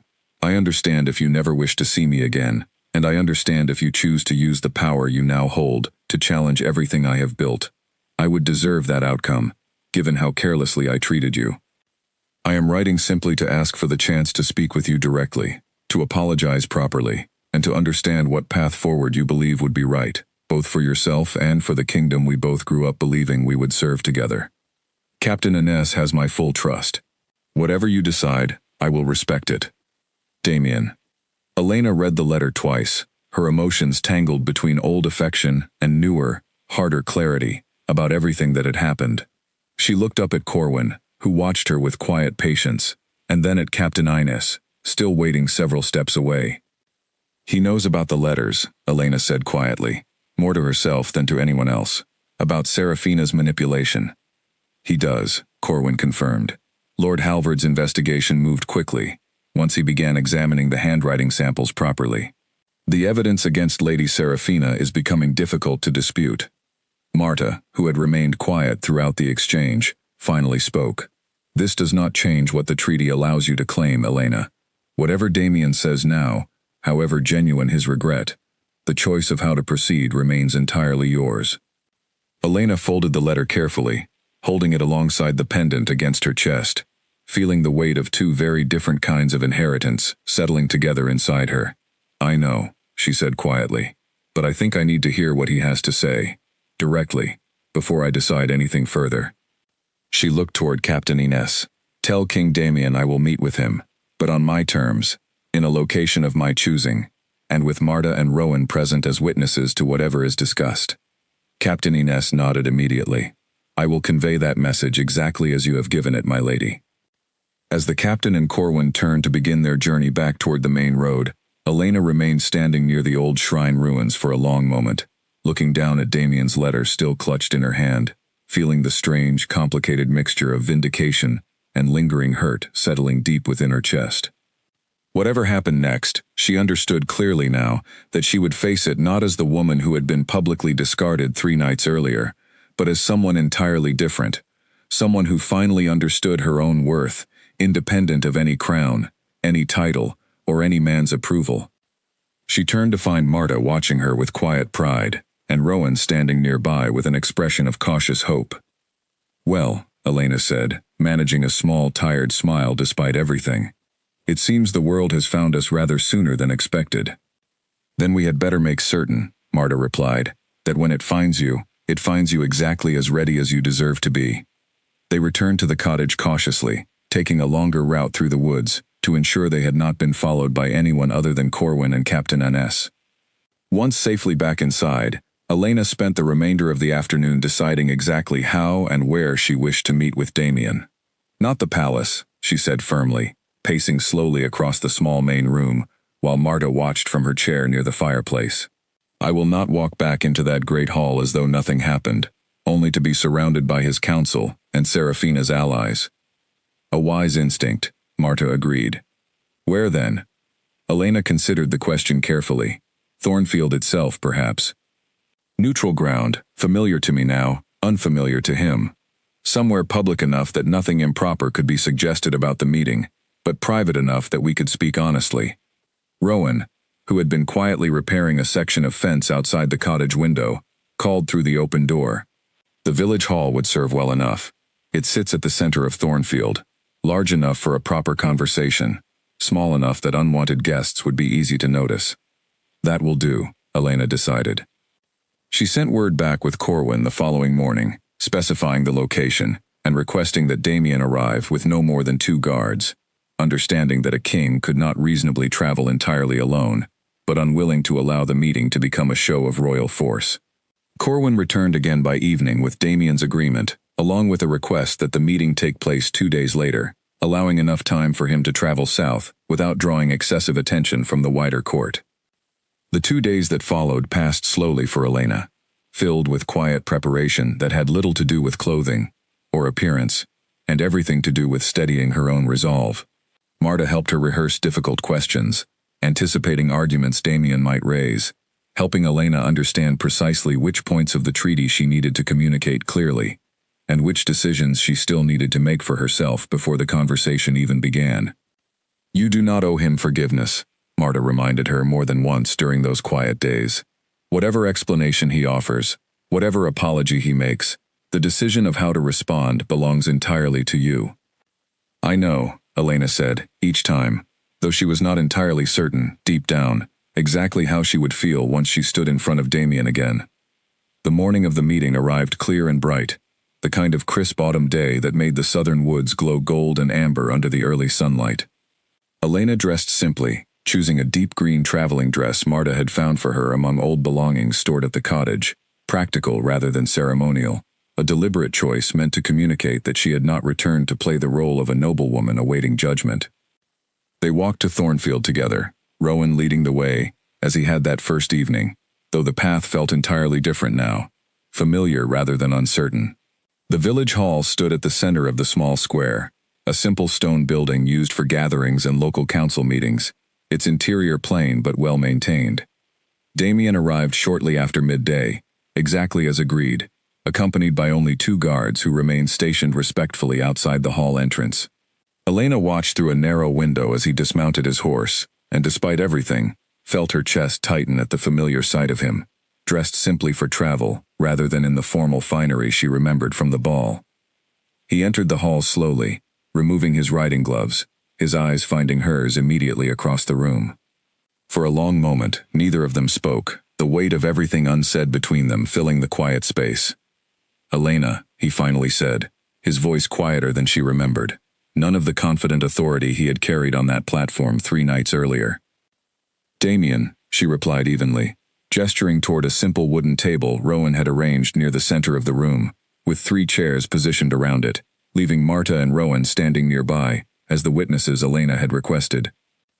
They sat across from each other, and for a moment Damien simply studied her, as though trying to reconcile the composed woman in front of him with the devastated fiancé he had watched walk silently out of the great hall.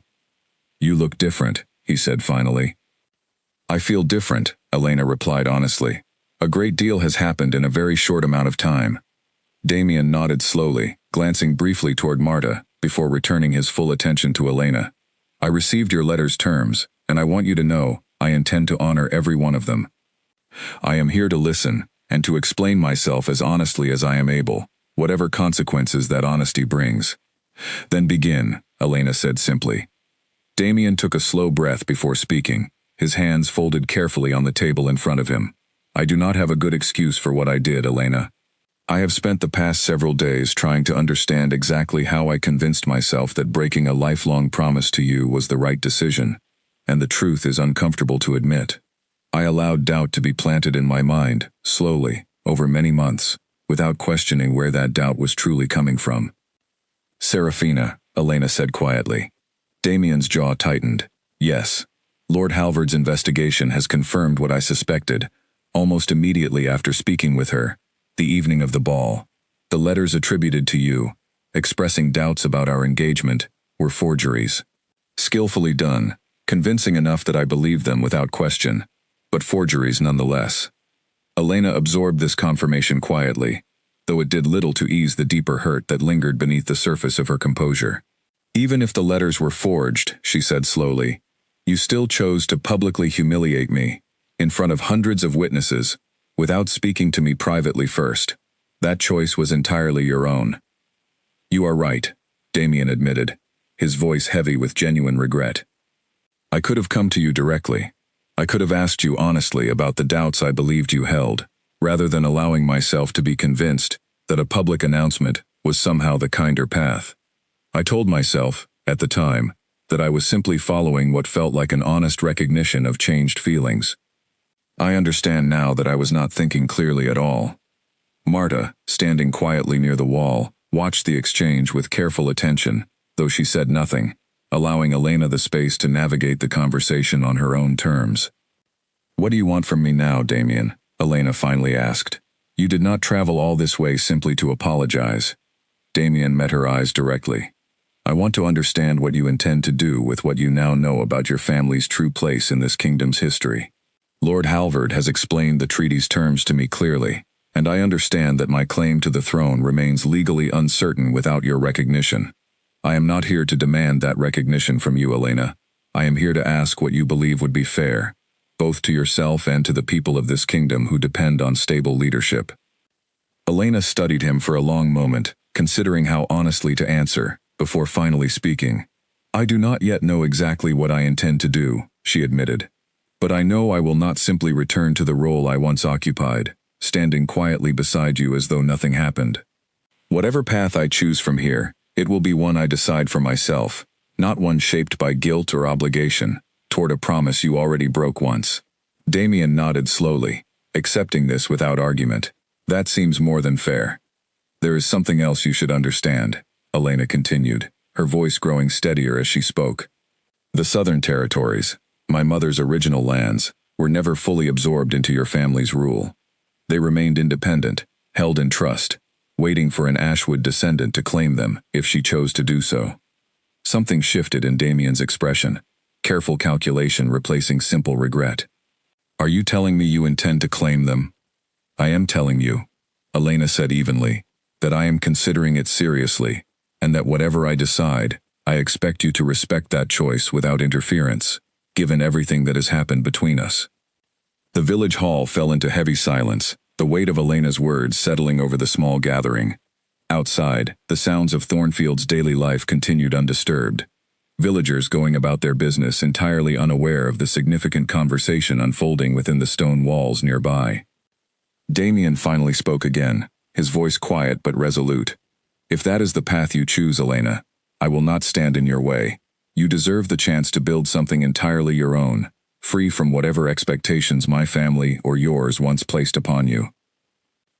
Elena studied him carefully, searching his expression for any sign of the calculation she had grown wary of trusting since learning about Serafina's manipulation. What she found instead looked like genuine, if painful, acceptance. Thank you, she said quietly, for understanding that.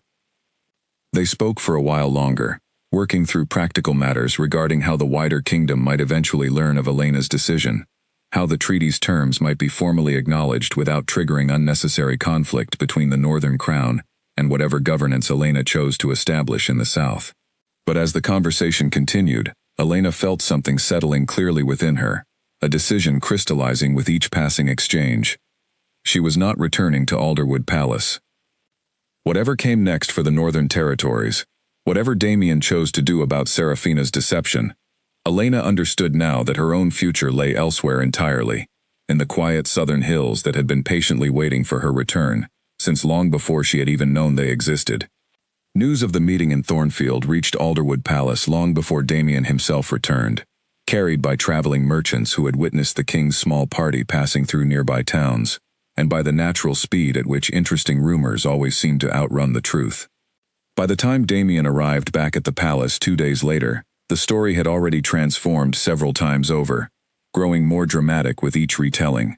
Some claimed Elena had raised an army in the Southern Territories. Others insisted she had already declared herself an independent ruler, severing all ties with the Northern Crown entirely. A few, closer to the actual truth, simply reported that the king had traveled south to beg forgiveness from the woman he had publicly humiliated, though even this version carried embellishments that made Damien wince when he heard them repeated in the palace corridors. Lord Halvard met him at the gates upon his return, his expression grave. The council has been waiting anxiously for your report, Your Majesty. I must tell you plainly, the situation here has grown increasingly difficult in your absence. Tell me, Damien said, dismounting quickly and handing his horse's reins to a waiting stable hand. 3 of our neighboring territories have sent formal inquiries, Lord Halvard explained as they walked briskly toward the palace's main entrance. Riverbend, Ashcombe, and most concerning of all, the Eastern Alliance led by House Voss itself. Each has requested clarification regarding the succession, citing awareness of the treaty's terms, and questioning whether your coronation can legally proceed without the Ashwood bloodline's formal recognition. Damien's jaw tightened at the mention of House Voss, Serafina's own family, now apparently using the very chaos she had helped create to press their own advantage. What exactly are they requesting? Riverbend and Ashcombe have simply asked for assurance that the treaty's terms will be properly honored, whatever the outcome, Lord Halvard said. Reasonable enough requests, given the circumstances. House Voss, however, has suggested that should your claim remain unresolved, they would be willing to propose an alternative arrangement to stabilize the region. An alternative arrangement, Damien repeated flatly. Meaning what exactly? Lord Halvard hesitated before answering. Meaning, Your Majesty, that House Voss has quietly suggested Lady Seraphina herself might serve as a stabilizing bridge between the Northern Crown and the Eastern Territories, regardless of whether her engagement to you ultimately proceeds. They have begun positioning her as valuable to the region's stability, independent of her personal relationship with you. Damien stopped walking abruptly, staring at his advisor in disbelief. They are suggesting she could rule alongside me, or perhaps instead of me, purely through political maneuvering, even after everything that has come to light about her deception. House Voss appears unaware, or unwilling to acknowledge, the full extent of what Lord Halvard's investigation has uncovered. Another voice interjected. Damien turned to find Odette's cousin, the young council advisor who had argued against Seraphina during the first emergency meeting, approaching from a side corridor, with a stack of documents in her arms. Advisor Wren, Damien greeted her, using the formal title she had earned through years of careful, thoughtful service to the council, despite her relative youth compared to men like Lord Halvard. Your Majesty, Wren said, falling into step beside them as they continued toward the council chambers. I have completed a thorough comparison of the handwriting samples from the forged letters against genuine correspondence from Lady Elena. The evidence is conclusive. The letters were not written by her. Can you prove who did write them? Damien asked. Wren hesitated. Not with absolute certainty, Your Majesty, but there are specific stylistic patterns in the forged letters that align closely with certain formal documents I have seen bearing Lady Seraphina's own hand, disguised imperfectly beneath an attempt to mimic Lady Elena's writing style. It is strong circumstantial evidence, though perhaps not sufficient for a formal accusation without additional corroboration. Damien absorbed this information as they finally reached the council chambers, where several advisors already waited, their expressions ranging from concern to barely concealed anxiety about the kingdom's uncertain future. He took his seat at the head of the long table, gathering his thoughts before addressing the room. I met with Lady Elena in the Southern Territories, he began, his voice carrying clearly through the tense silence. I confirmed directly with her the treaty's terms, and I informed her honestly of everything I have since learned regarding the manipulation that led to my public announcement at the coronation ball. Murmurs rippled around the table, quickly silenced as Damien continued. Lady Elena has not yet made a final decision regarding whether she will formally claim stewardship over the Southern Territories, separate from our Northern Crown. However, she has made clear that she will not simply return to her previous position beside me, regardless of any apology I might offer. I respect that decision fully. Your Majesty, one of the older advisors interjected carefully. If Lady Elena chooses to claim the Southern Territories independently, what does that mean for the stability of our own kingdom? Surely losing such significant lands would weaken our position considerably. It would, Damien acknowledged. But I have come to understand, over these past several days, that those lands were never truly ours to lose in the first place. They belonged to the Ashwood family long before the founding treaty was even signed, held only in careful trust, by an arrangement my own family benefited from for 3 generations, without fully understanding its true nature. The chamber fell into uneasy silence, advisors exchanging uncertain glances as they absorbed the implications of what their king had just admitted. Damien pressed forward despite the tension, understanding that avoiding difficult truths now would only lead to greater instability later. There is another matter requiring this council's immediate attention, he continued, his gaze shifting deliberately toward the door, as Seraphina herself entered the chamber, having apparently been summoned earlier without Damien's direct knowledge, likely by advisors still uncertain whether to trust the shifting political winds.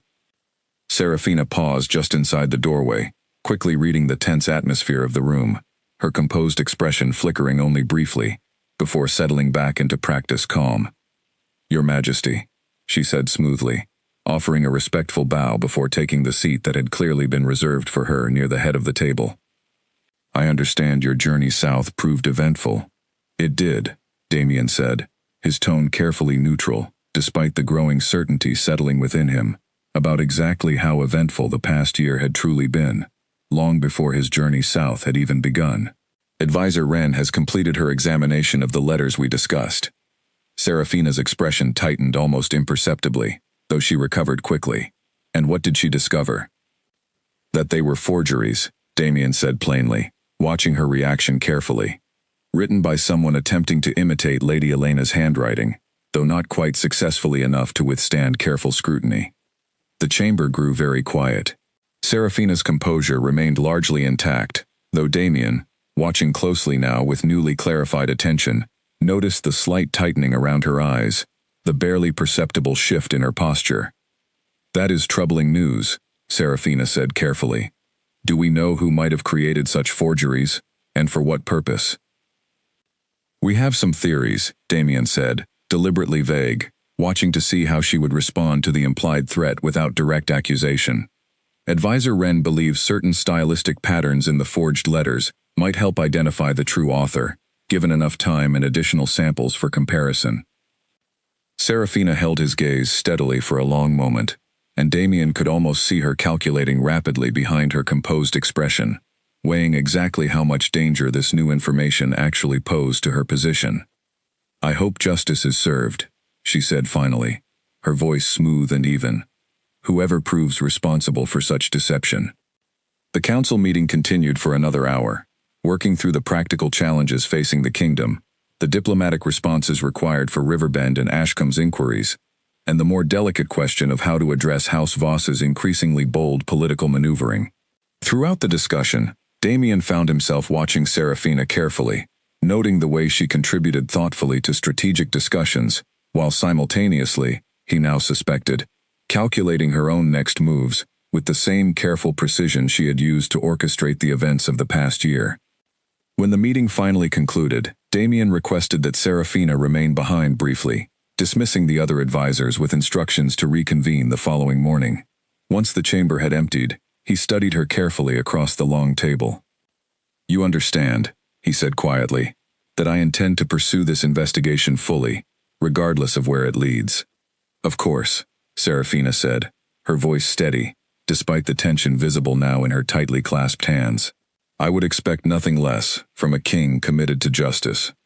Is there anything you wish to tell me? Damien asked, watching her closely, before Advisor Wren's investigation reaches whatever conclusion it is destined to reach. For a long moment, Serafina said nothing at all, and Damien watched something complicated pass across her carefully composed features, calculation warring visibly with something that might have been genuine uncertainty about how to proceed. I have told you everything relevant to your concerns, she finally said, rising smoothly from her chair. If you will excuse me, Your Majesty, I believe I should rest after such a difficult council session. She left the chamber without waiting for his response, her composure intact, but her pace slightly quicker than her usual measured stride. Damien remained seated alone in the empty council chamber for a long while afterward, thinking through everything he had learned over the past several days, feeling the weight of a kingdom's stability, resting increasingly on decisions he had not yet fully worked out how to make. Outside the palace walls, word continued spreading through the northern territories, carried by merchants and travelers between towns, growing and shifting with each retelling. The story of a king who had publicly chosen one woman only to watch her walk away with his kingdom's true legitimacy had already become the kind of tale told in taverns and market squares throughout the region, and Damien understood, sitting alone in that quiet chamber, that whatever he decided to do next would only add another chapter to a story that had already spread far beyond his ability to fully control. Serafina did not return directly to her chambers after leaving the council meeting. Instead, she made her way quickly through a lesser-used corridor toward the eastern wing of the palace, where a private messenger service operated for nobles wishing to send correspondence without drawing the attention of the main courier office. She composed her letter to her father with careful, controlled handwriting, despite the anxiety churning beneath her calm exterior. Investigation progressing faster than anticipated, she wrote. Handwriting analysis has raised suspicion. Recommend immediate strategy regarding House Voss's public position, independent of my personal standing with the crown. She sealed the letter quickly and handed it to the waiting messenger, along with enough coin to ensure swift, discreet delivery. As the messenger departed, Serafina remained standing in the quiet corridor for a long moment, forcing herself to breathe slowly, to think clearly, despite the mounting pressure building around her. She had known, from the very beginning of her plan, that discovery remained a possibility. She had simply believed, perhaps foolishly, that by the time any suspicion arose, her position would already be secure enough to withstand it. Marriage to Damien would have provided protection that mere engagement clearly did not. Walking slowly back toward her chambers, Serafina found herself thinking, uncomfortably, about her father's cold calculations regarding marriage and influence, the same calculations that had sent her north in the first place, with clear instructions and clearer expectations. She wondered, not for the first time, what exactly would happen to her should this plan collapse entirely, whether her family would protect her, or simply distance themselves from an embarrassing political failure. The uncertainty settled uncomfortably in her chest as she reached her chambers, closing the door firmly behind her, alone now with thoughts she had spent an entire year carefully avoiding. Far to the south, in the quiet cottage at the edge of Thornfield's woods, Elena sat with Marta late into the evening, working through the practical details of what claiming stewardship over the southern territories would actually require. The excitement of understanding her own history had given way, over the past several days, to the more sober reality of what genuine responsibility would demand. You would need to formally present yourself to the villages throughout the region, Marta explained, spreading a hand-drawn map across the small wooden table between them. Thornfield, certainly, but also Millbrook, Ashford Crossing, and the smaller settlements scattered throughout the hill country further south. Each community will want assurance that a new steward intends to govern fairly, not simply claim authority without understanding their actual needs.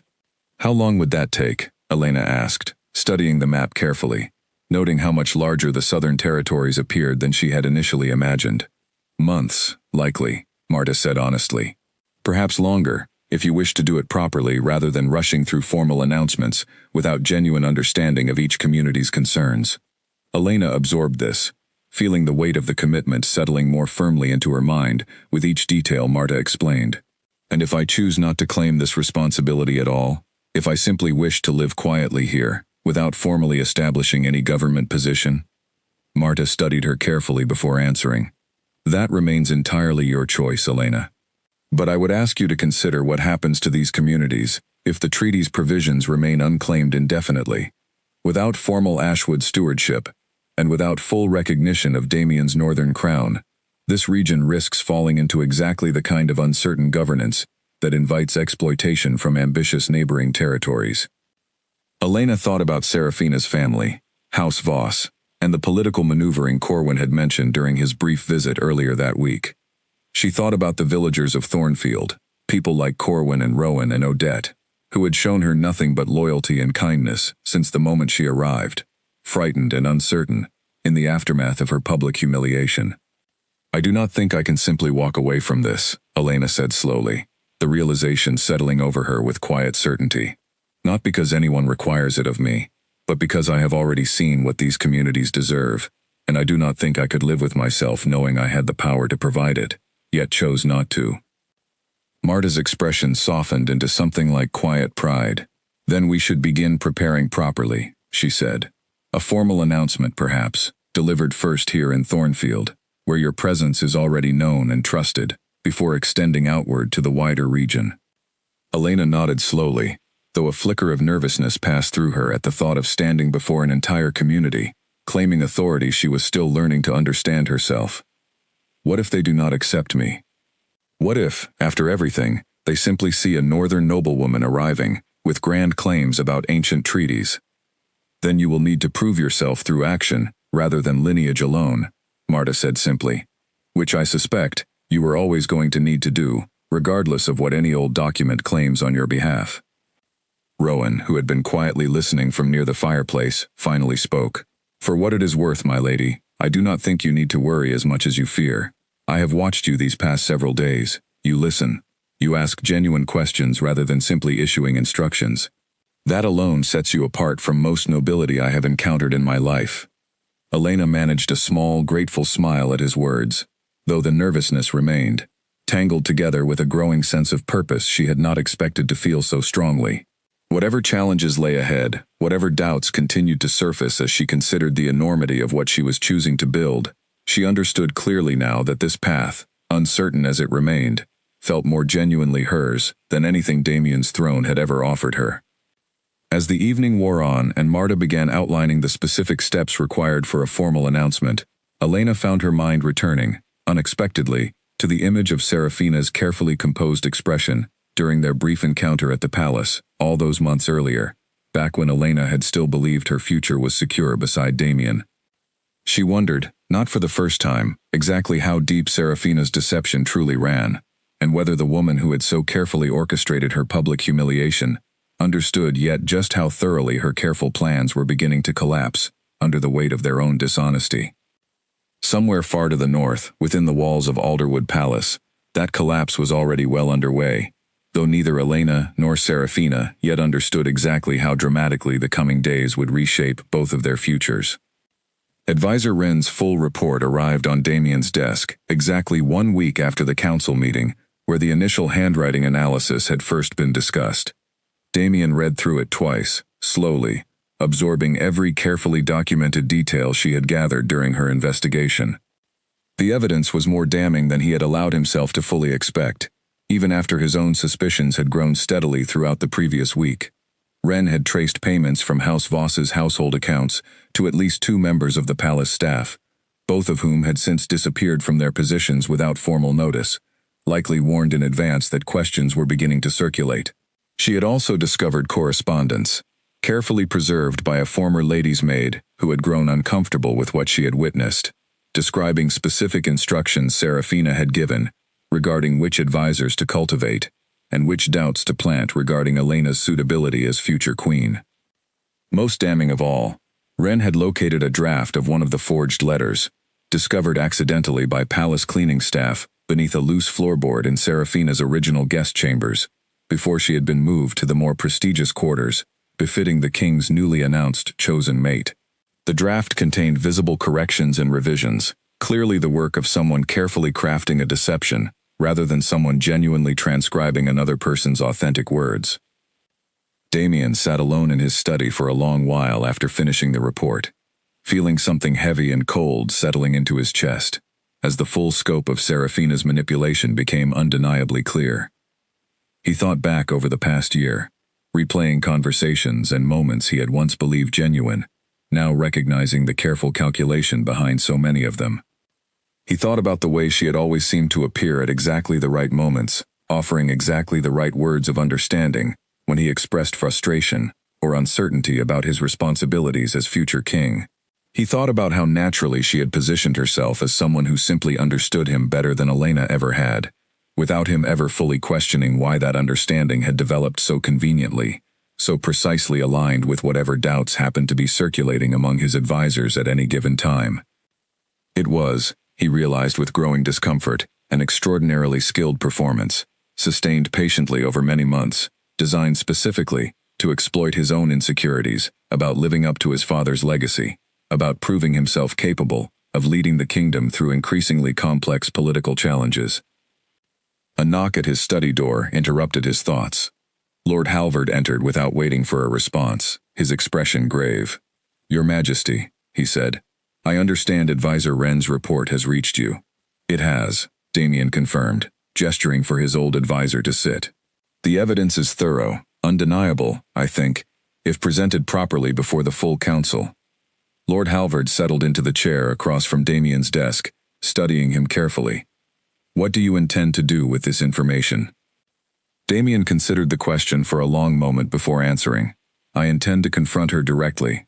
First, she deserves the chance to explain herself, however unlikely that explanation is to change the facts already established." "And afterward?" Lord Halvard pressed gently.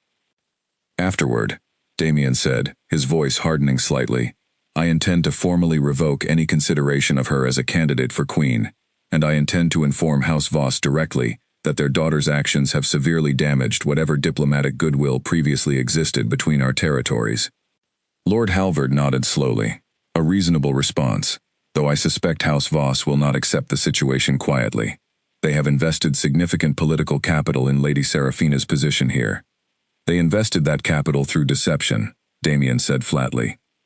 I will not allow their disappointment at losing an advantage gained through manipulation to dictate how I handle this matter. He rose from his desk, straightening his jacket with quiet determination. Please arrange for Lady Serafina to meet me in the private council chamber within the hour. I would prefer this conversation happen without an audience, at least initially, though I want you present as witness to whatever she says in response. Lord Halvard rose as well, inclining his head respectfully. As you wish, Your Majesty. An hour later, Damien sat waiting in the smaller private council chamber, Lord Halvard positioned quietly near the door, when Serafina finally entered, her expression carefully composed, despite what Damien now recognized, with newly sharpened attention, as the faint tension visible around her eyes and in the set of her shoulders. You wish to see me, Your Majesty, she said, taking the seat across from him, without waiting to be invited, a small act of composure that Damien suspected was entirely deliberate. I have received Advisor Wren's completed investigation, Damien said, placing the thick folder of evidence on the table between them, without preamble. I would like to give you the opportunity to explain what is contained within it, before I decide how to proceed. Serafina's gaze flickered briefly toward the folder, before returning to meet his eyes directly. I am not certain what you believe that investigation proves, Your Majesty, but I assure you. Do not, Damien interrupted, his voice quiet but firm, insult my intelligence further by continuing to deny what has already been thoroughly documented. Payments to palace staff who have since disappeared. Correspondence describing specific instructions to cultivate doubt among my advisors. A draft of the forged letters themselves, found in your own former chambers, complete with your own handwriting corrections. The chamber fell into heavy silence. Serafina's composed expression finally cracked, just slightly, something like genuine fear flickering briefly across her features, before she managed to steady herself once again. I want to understand, Damien continued, his voice carrying a mixture of anger and something closer to genuine, exhausted disappointment, how someone I believed I was falling in love with spent an entire year systematically deceiving me, destroying a lifelong promise to another person, purely for the sake of political advantage. Serafina was quiet for a long moment, her hands clasped tightly in her lap, before she finally spoke, her voice quieter than Damien had ever heard it. My father sent me here with clear instructions, Your Majesty. House Voss has ambitions that extend beyond simple trade influence. A marriage connection to the Northern Throne represented an opportunity too significant to ignore. So this was purely strategic, Damien said. None of it genuine. Serafina hesitated, her composure wavering visibly now. I believed, at the beginning, that it was purely strategic. My father's instructions were clear, and I have always been skilled at following instructions precisely. But somewhere over the past year, Your Majesty, I found myself genuinely enjoying our conversations, genuinely valuing the trust you began placing in me. I am not certain anymore where the strategy ended, and something more honest began. That does not excuse what you did, Damien said firmly. Whatever genuine feelings may have developed alongside your deception, you still systematically destroyed a promise I made to Elena, using forged letters and carefully cultivated doubt among my most trusted advisors. You did this knowingly, deliberately, over many months. I know, Serafina said quietly, and for the first time since Damien had known her, she looked genuinely uncertain, stripped of the careful confidence that had defined every previous interaction between them. I am not asking you to excuse it, Your Majesty. I am simply trying to answer your question honestly. Damien studied her for a long moment, feeling the complicated mixture of anger, betrayal, and something almost like pity settling uncomfortably within him. Whatever genuine feelings had eventually developed alongside her original strategic intentions, the fact remained that her actions had caused real, lasting harm to Elena. Harm that could not simply be excused by acknowledging that Serafina herself had become somewhat trapped within her own elaborate deception. I am formally withdrawing any consideration of you as a candidate for Queen, Damien said finally, his voice steady, despite the emotional weight of the conversation. I will be sending official notice to House Voss, explaining the circumstances that led to this decision, though I will exercise discretion regarding the full details, understanding that public exposure of everything documented here would likely cause significant diplomatic complications beyond simply your own reputation. Serafina absorbed this news with visible difficulty, though she did not argue against it. "What happens to me now?" she asked quietly. "That," Damien said, "depends largely on how your family chooses to respond, and on whether you are willing to formally acknowledge your role in these events to Elena directly, should she wish to hear such an acknowledgement from you." Serafina's expression grew guarded again, old instincts toward self-protection surfacing despite the raw honesty of moments earlier. "You wish me to apologize to her personally? I wish you to take responsibility for the harm you caused," Damien said. "Whether that responsibility takes the form of a personal apology or simply a formal acknowledgement before the council remains something we can discuss further. But I will not allow you to simply return to House Voss and continue your family's political maneuvering as though none of this happened." Lord Halvard, still standing quietly near the door, finally spoke. "There is also the matter of House Voss's continued diplomatic pressure regarding the succession, Your Majesty. Their recent suggestion that Lady Serafina might serve as a stabilizing bridge between territories, regardless of her personal standing with the crown, will need to be formally addressed as well." Serafina's expression tightened at this reminder of her family's ongoing maneuvering, something like genuine frustration crossing her features for the first time. "My father sent that message without my knowledge," she said. "I did not authorize any suggestion that I remain positioned as a political tool, independent of my actual relationship with the crown." "Perhaps not," Damien said, "but it illustrates precisely the kind of environment you were operating within, Serafina. Your family views you as an instrument for political advantage, regardless of whether that advantage requires deceiving an entire kingdom or manipulating someone who believed you cared for them genuinely." The observation landed heavily, and Serafina said nothing in response, though something in her expression suggested the words had struck closer to an uncomfortable truth than she wished to acknowledge. "I will need time to consider exactly how to proceed regarding your family's continued political pressure," Damien continued. "In the meantime, you will remain within the palace under limited privileges, unable to send or receive correspondence without Lord Halvard's direct oversight, until this matter is fully resolved." Serafina's composure finally broke entirely at this pronouncement, something close to genuine distress crossing her features. "You are treating me as a prisoner." "I am treating you," Damien said, his voice hardening again, "as someone who has proven herself capable of extensive, sustained deception for personal and political gain.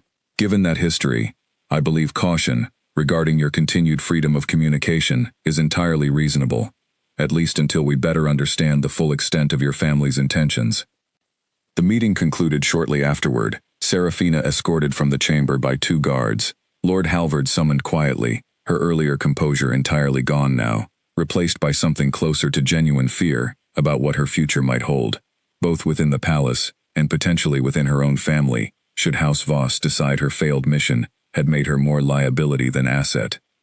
Once she had departed, Lord Halvard turned to Damien, his expression thoughtful. "That was well handled, Your Majesty, though I suspect House Voss will not accept these restrictions on their daughter quietly." "Let them protest," Damien said tiredly, rubbing a hand across his face, as the emotional weight of the confrontation finally settled fully over him. "I am done allowing House Voss, or anyone else, to manipulate this kingdom's future through deception and calculated political maneuvering." He moved toward the chamber's window, looking out over the palace grounds, thinking once again of Elena, of the genuine, uncomplicated trust they had once shared as children, long before politics and ambition had complicated everything between them. "I need to send word to Elena," he said finally, more to himself than to Lord Halvard.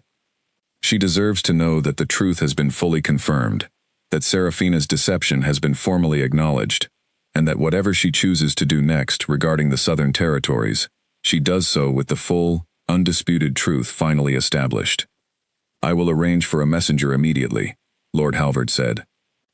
As his advisor departed to make the necessary arrangements, Damien remained standing alone at the window for a long while, watching the late afternoon light stretch long shadows across the palace gardens below, thinking about how dramatically his understanding of the past year had shifted in such a short amount of time.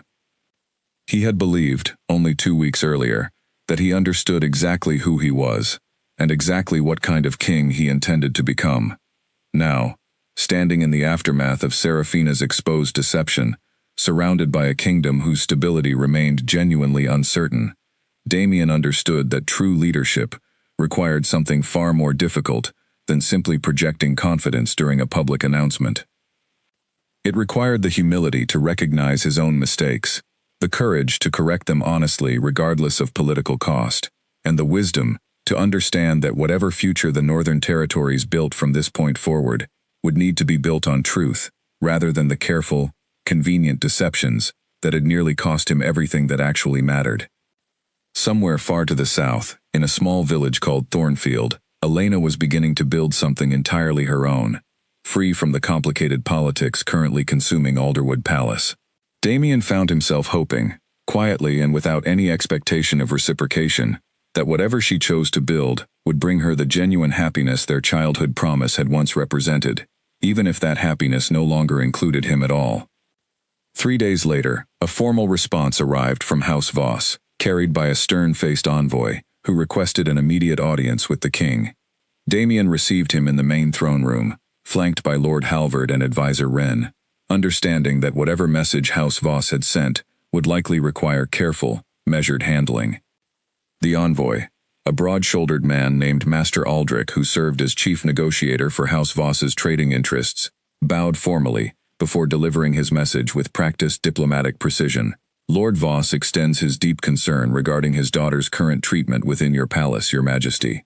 He requests her immediate release from what he describes as unjust confinement, and he wishes to remind you of House Voss's significant trading relationships throughout the Eastern Territories, relationships that could prove valuable, or, regrettably, quite difficult, depending on how this matter is resolved. Damien listened to the thinly veiled threat with carefully controlled patience. Master Aldrich, please convey to Lord Voss that his daughter is not confined unjustly. She stands accused, with substantial supporting evidence, of orchestrating a sustained campaign of deception against the crown, including forged correspondence and the manipulation of royal advisors for political gain. These are serious matters requiring serious caution, regardless of any trading relationships House Voss believes should influence my judgment. Master Aldrich's expression tightened slightly, though his diplomatic composure remained largely intact. Lord Voss wishes me to remind Your Majesty that Lady Seraphina's actions, whatever their nature, were undertaken on behalf of her family's interests. He believes it would be unwise to punish the daughter for decisions ultimately directed by the father. An interesting argument, Damien said, though one that does little to address the genuine harm caused to Lady Elena, or the broader instability introduced into this kingdom's succession through deliberate manipulation. I am willing to discuss reasonable terms for Lady Seraphina's eventual return to her family, but those terms will include formal acknowledgement of House Voss's role in orchestrating this deception, along with appropriate diplomatic consequences for that involvement. Master Aldrich studied Damien carefully, clearly recalculating whatever approach he had originally intended to take. I will convey your position to Lord Voss, Your Majesty, though I suspect he will not find these terms easily acceptable. That is his prerogative, Damien said evenly. But I will not compromise on the fundamental truth of what occurred here, regardless of the diplomatic pressure House Voss chooses to apply. The envoy departed shortly afterward, and Lord Halvard turned to Damien once the throne room had emptied. House Voss will not simply accept these terms quietly, Your Majesty. I suspect we should prepare for continued diplomatic pressure, perhaps even trade disruptions, as they attempt to force a more favorable resolution. Let them try, Damien said, though weariness colored his voice. I would rather face difficult trade negotiations built on honest terms than continue accepting favorable relationships built on deception and manipulation. Meanwhile, in the southern village of Thornfield, Elena received Damien's messenger on a bright, clear morning, nearly 2 weeks after her meeting with him in the village hall. She read his letter carefully, absorbing the confirmation of everything she had already suspected about Seraphina's deception, feeling a complicated mixture of vindication and lingering sadness at how thoroughly her once certain future had been dismantled by another person's careful manipulation. He says Seraphina admitted everything, Elena told Marta, sitting at the small wooden table in the cottage's main room. The letter spread open before her. House Voss sent her north, specifically to secure a marriage connection to the throne, regardless of what deception that required. Marta studied Elena's expression carefully, noting the careful control she maintained despite the obvious emotional weight of the confirmation. How do you feel, knowing this? Elena considered the question seriously before answering. Angry, still. Sad, in ways I did not expect to still feel after everything that has happened since that night. But also, strangely, relieved. I spent so many nights after the ball wondering if perhaps I had somehow failed to be enough for Damien, if perhaps his feelings for Serafina were simply genuine, and I had been foolish to expect our childhood promise to last forever. Knowing now that it was deliberate manipulation, rather than an honest change of heart, makes the pain feel less personal somehow. That is a reasonable thing to feel, Marta said gently. Deception often causes a particular kind of hurt, separate from simple heartbreak. It makes us question our own judgment, our own ability to perceive truth clearly. Learning the full extent of that deception can sometimes restore some of that lost confidence in our own perception, even while the underlying hurt remains. Elena nodded slowly, folding Damien's letter carefully and setting it aside. He also writes that he intends to hold House Voss accountable for their involvement, rather than simply punishing Serafina alone. I did not expect that kind of fairness from him, given how quickly he believed her lies in the first place. People can grow and change, even after making serious mistakes, Marta observed. Whether that growth changes anything about your own path forward remains entirely your choice, of course, but it speaks well of him that he is choosing accountability now, rather than simply moving forward as though nothing significant occurred. Elena thought about this for a long moment, staring out the small cottage window toward the clearing beyond, where autumn had begun settling more fully over the southern woods, the leaves shifting toward deeper shades of gold and red with each passing day. I think, she said finally, that I am ready to move forward with the formal announcement you mentioned, not because of anything Damien has done, or failed to do, but because I have had time now to understand clearly what I actually want to build here, separate from whatever happened at Alderwood Palace. Marta's expression warmed with quiet pride. Then let us begin planning properly. Thornfield first, as we discussed, followed by outreach to the surrounding villages. It will not be a simple process, Elena, but I believe you are ready for the challenge ahead. I believe I am too, Elena said, and for the first time since that devastating night at the coronation ball, she found she meant the words completely, without any lingering doubt clouding her certainty. Outside the cottage, Rowan was already at work repairing a section of the garden fence that had fallen into disrepair over the years of the property's abandonment, humming quietly to himself as he worked, entirely unaware of the significant decision Elena had just made inside. But by the time evening fell and the three of them gathered again around the small kitchen table to finalize their plans, the quiet cottage that had once stood empty and forgotten at the edge of the southern woods had become, unmistakably, the beginning of something the entire region had been waiting generations to witness. A steward, finally, willing to claim her rightful place among them.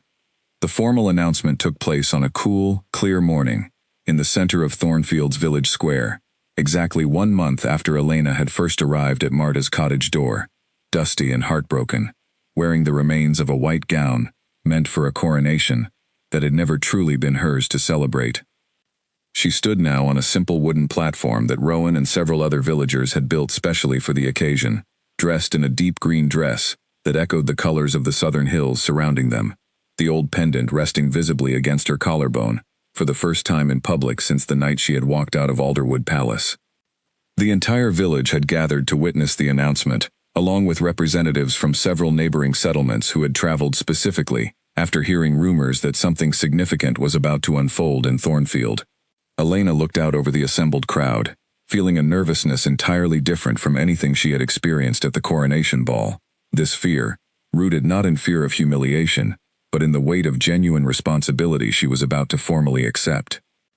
Marta stood nearby, along with Rowan and Corwin, who had traveled south again, specifically to witness this moment, along with Odette, who had finally left her position at the palace kitchens entirely, unwilling to continue serving within walls that had treated Elena so poorly.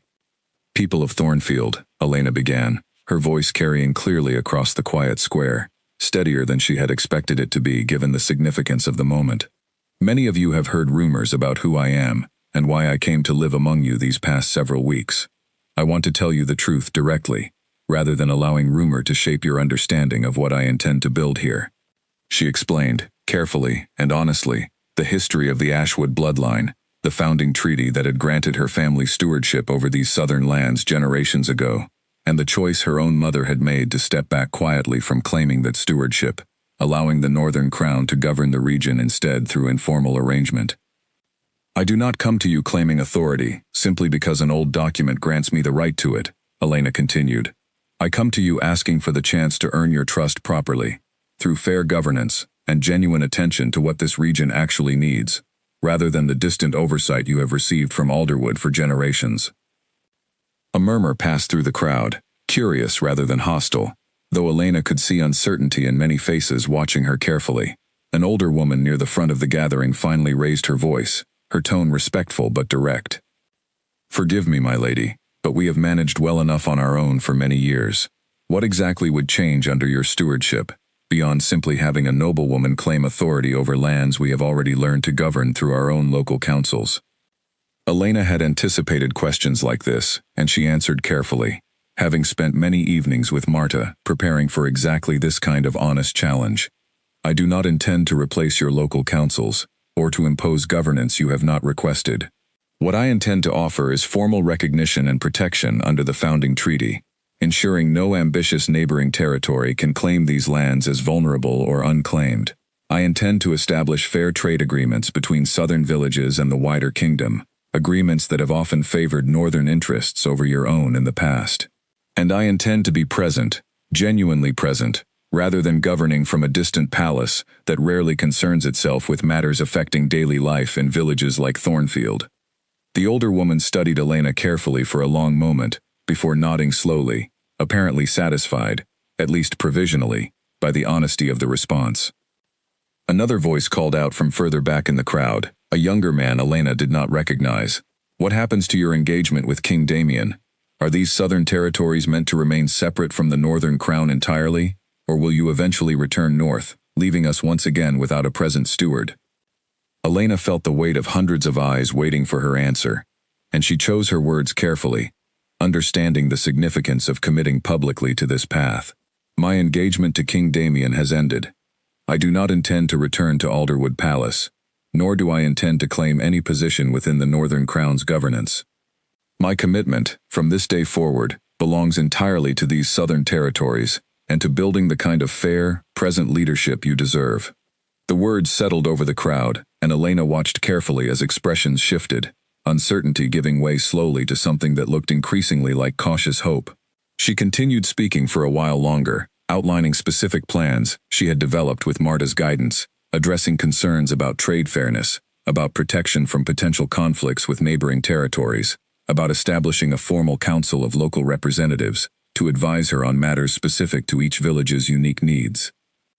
By the time she finished speaking, the atmosphere in the square had shifted noticeably, curiosity and cautious hope replacing the initial uncertainty that had greeted her opening words. Villagers began approaching the platform, some simply curious to see the pendant more closely, others eager to introduce themselves and share specific concerns about their own communities that they hoped a genuinely present steward might finally address. Elena spent hours afterward moving through the crowd, listening carefully to every concern raised, making no promises she was not confident she could keep, but genuinely absorbing the specific needs of the community she had chosen to serve. By evening, exhausted but energized in a way she had not felt in years, she finally returned to the cottage with Marta, Rowan, and Corwin, collapsing gratefully into a chair near the fireplace. That went better than I expected, she admitted, accepting a cup of tea from Marta with grateful hands. You did well, Marta said warmly. Better than well, actually. I watched their faces as you spoke, Elena. You were not simply reciting rehearsed words. You were genuinely listening, genuinely responding to their concerns, rather than dismissing them. That is exactly the kind of leadership these communities have been waiting for. Corwin, seated nearby, nodded his agreement. Word of today's announcement will spread quickly throughout the region, my lady. I suspect you will find representatives from Millbrook and Ashford Crossing arriving within the week, eager to understand what your stewardship might mean for their own communities. Elena felt a flutter of nervous anticipation at this prediction, though it was tempered now by the genuine confidence she had begun to build over the course of the day's difficult, but ultimately successful announcement. "I hope I can offer them the same honesty I tried to offer Thornfield today." "You will," Marta said simply, with the quiet certainty of someone who had watched Elena grow steadily into this role over the past several weeks. That honesty is precisely what makes you different from the distant governance these communities have grown accustomed to expecting. Over the following weeks, exactly as Corwin had predicted, representatives from surrounding villages began arriving in Thornfield, eager to meet the woman whose formal claim to stewardship had already begun reshaping conversations throughout the Southern Territories. Elena met with each delegation carefully, traveling personally when possible to visit the villages themselves, understanding that genuine leadership required more than simply waiting for concerns to be brought to her. She visited Millbrook first, a larger settlement built along a wide river that had long served as an important trade route between the Southern Territories and the Eastern Kingdoms.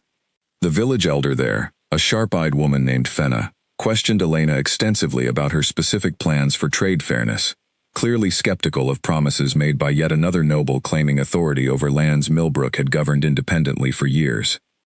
"We have heard grand promises before," Fenna said bluntly, as they walked together along the riverbank, surveying the busy trading docks where merchants unloaded goods from boats traveling upriver from the coast. "Northern lords who visit once, make sweeping declarations about improved conditions, and then disappear back to their palaces, never to be seen again until the next formal occasion requires their attention. I understand that skepticism," Elena said honestly. "I can only ask that you judge me not by promises alone, but by consistent presence over time. I do not intend to visit once and disappear. I intend to establish regular communication with each village's local council, and to return personally at least twice each year, to assess how well my stewardship is actually serving your needs, rather than simply assuming distant oversight is sufficient."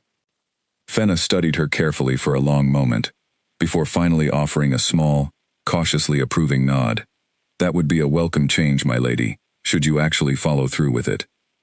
"I intend to," Elena said firmly, and something in her tone must have carried genuine conviction, because Fenna's expression softened slightly, the first hint of real trust beginning to form between them.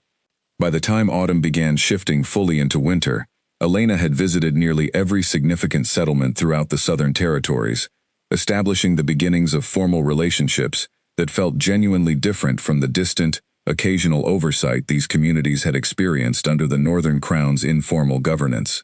She returned to Thornfield exhausted but deeply satisfied, understanding that the foundation she was building would require years of continued effort, but confident, for the first time since that devastating night at the coronation ball, that she was building something genuinely worthwhile.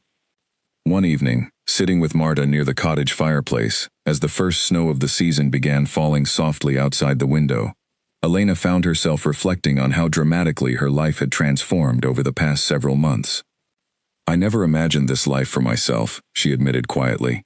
"Growing up, everything I planned for centered around Damien, around becoming Queen of the Northern Territories. I never once considered that I might build something entirely my own instead." "Sometimes," Marta said gently, "the life we plan for ourselves is simply too small for who we are truly capable of becoming. It takes circumstances we never wanted, painful as they are in the moment, to reveal capabilities we might never have discovered otherwise." Elena thought about this for a long while, watching the snow fall steadily beyond the window, feeling a quiet, steady sense of purpose settling comfortably within her chest, entirely different from the nervous anticipation that had once defined her expectations for a future beside Damien. Whatever challenges still lay ahead, whatever difficulties House Voss's continued political maneuvering might eventually bring to the wider Northern Territories, Elena understood clearly now that she had already built something no one could easily take from her. She had built a genuine purpose, chosen freely, shaped entirely by her own values and her own understanding of what fair leadership truly required. And for the first time, in longer than she could remember, that felt like more than enough. The peace of that quiet winter evening did not last as long as Elena might have hoped. Nearly a week later, Corwin arrived at the cottage once again, his expression far more troubled than usual, as he stepped through the door, stamping snow from his boots. "My lady," he said without preamble, "I have received word from a contact still working within Alderwood Palace. House Voss has grown increasingly agitated by King Damien's refusal to negotiate favorable terms for Lady Seraphina's release. They have begun making inquiries about the southern territories directly, asking pointed questions about your stewardship and how firmly it has actually been established. Elena felt a chill that had nothing to do with the winter air seeping through the cottage windows. What kind of questions? Questions about whether the southern villages have formally sworn loyalty to you, or whether your claim remains largely symbolic, based on scattered visits and informal agreements rather than binding commitments, Corwin explained. My contact believes House Voss may be considering whether the southern territories represent a more accessible target than continuing to press their case regarding Seraphina directly with King Damien. Marta's expression grew grave at this news. They believe Elena's claim is vulnerable, newly established, without the full formal recognition that generations of established rule would provide. That is my concern as well, Corwin confirmed. House Voss holds significant resources, my lady. Trading wealth, certainly, but also connections to mercenary forces along the eastern borders, forces that have occasionally been employed to settle disputes that diplomatic negotiation failed to resolve favorably. Elena absorbed this information with growing unease, though she forced herself to think clearly rather than simply reacting with fear. What would they actually gain by challenging my stewardship here? These are not wealthy territories, not compared to the trade routes House Voss already controls in the east. Perhaps not wealth in the traditional sense, Marta said slowly, thinking through the implications carefully. But control over territory legitimized by the founding treaty would grant House Voss exactly the kind of formal legal standing they have been seeking through Seraphina's failed engagement to Damien. If they cannot secure influence over the Northern Crown through marriage, perhaps they believe they can secure similar legitimacy by challenging your claim here instead, where your position remains newly established and less firmly defended. The implications settled heavily over the small gathering. Elena thought about the villages she had visited over the past several weeks, about Fenna's cautious trust in Millbrook, about the genuine hope she had witnessed slowly building throughout the southern territories as communities began believing, for the first time in years, that a present and fair steward might actually be possible. The thought of House Voss threatening that fragile, newly forming trust filled her with a fierce protectiveness she had not fully anticipated feeling so strongly. We need to formalize our position more firmly, Elena said, her voice steady, despite the concern coiling within her. Not simply informal visits and verbal agreements, but genuine, binding commitments between the southern villages and my stewardship, commitments that would make any outside challenge significantly more difficult to justify. That is wise thinking, Marta agreed. Though it will require moving more quickly than we originally planned. Then we move quickly, Elena said firmly. I will not allow House Voss to threaten what these communities have only just begun to believe in, simply because my claim here remains newly established, rather than generations old. Rowan, who had been listening quietly from near the fireplace, finally spoke. I could travel to Millbrook and Ashford Crossing immediately, my lady, informing their councils of this potential threat, and requesting they consider formalizing their support sooner rather than later. Fenna, in particular, struck me as someone who would understand the urgency of protecting what your stewardship has begun offering them. Please, Elena said gratefully. And Corwin, if your contact within the palace can provide any further warning about House Voss's specific intentions, that information would be invaluable in helping us prepare properly. Corwin nodded firmly. I will return north within the week to gather whatever additional intelligence I can, my lady. In the meantime, I would recommend increased caution here at the cottage itself. If House Voss is truly considering direct action against your claim, this location, known now to represent the heart of your stewardship, could become a target. The warning settled uncomfortably over Elena, the quiet peace of recent weeks giving way once again to the familiar tension of uncertain danger. But unlike the devastating helplessness she had felt standing alone in the Great Hall months earlier, watching her entire future collapse in front of hundreds of witnesses, Elena felt something entirely different now, as she considered the threat House Voss potentially posed. She felt ready to fight for what she had built. Thank you both, she said, looking between Corwin and Rowan with genuine gratitude for their continued loyalty and swift thinking. Whatever House Voss believes they might gain by challenging my claim here, I intend to make certain they understand exactly how firmly rooted this stewardship has already become. and exactly how fiercely these communities are prepared to defend the fair leadership they have only just begun to receive.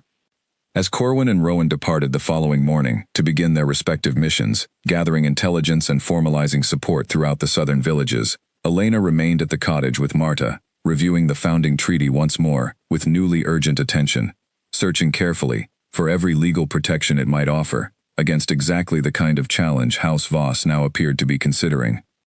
Whatever came next, Elena understood clearly that the peaceful, careful building she had accomplished over the past several months was about to be tested in ways she had not yet fully prepared herself to face.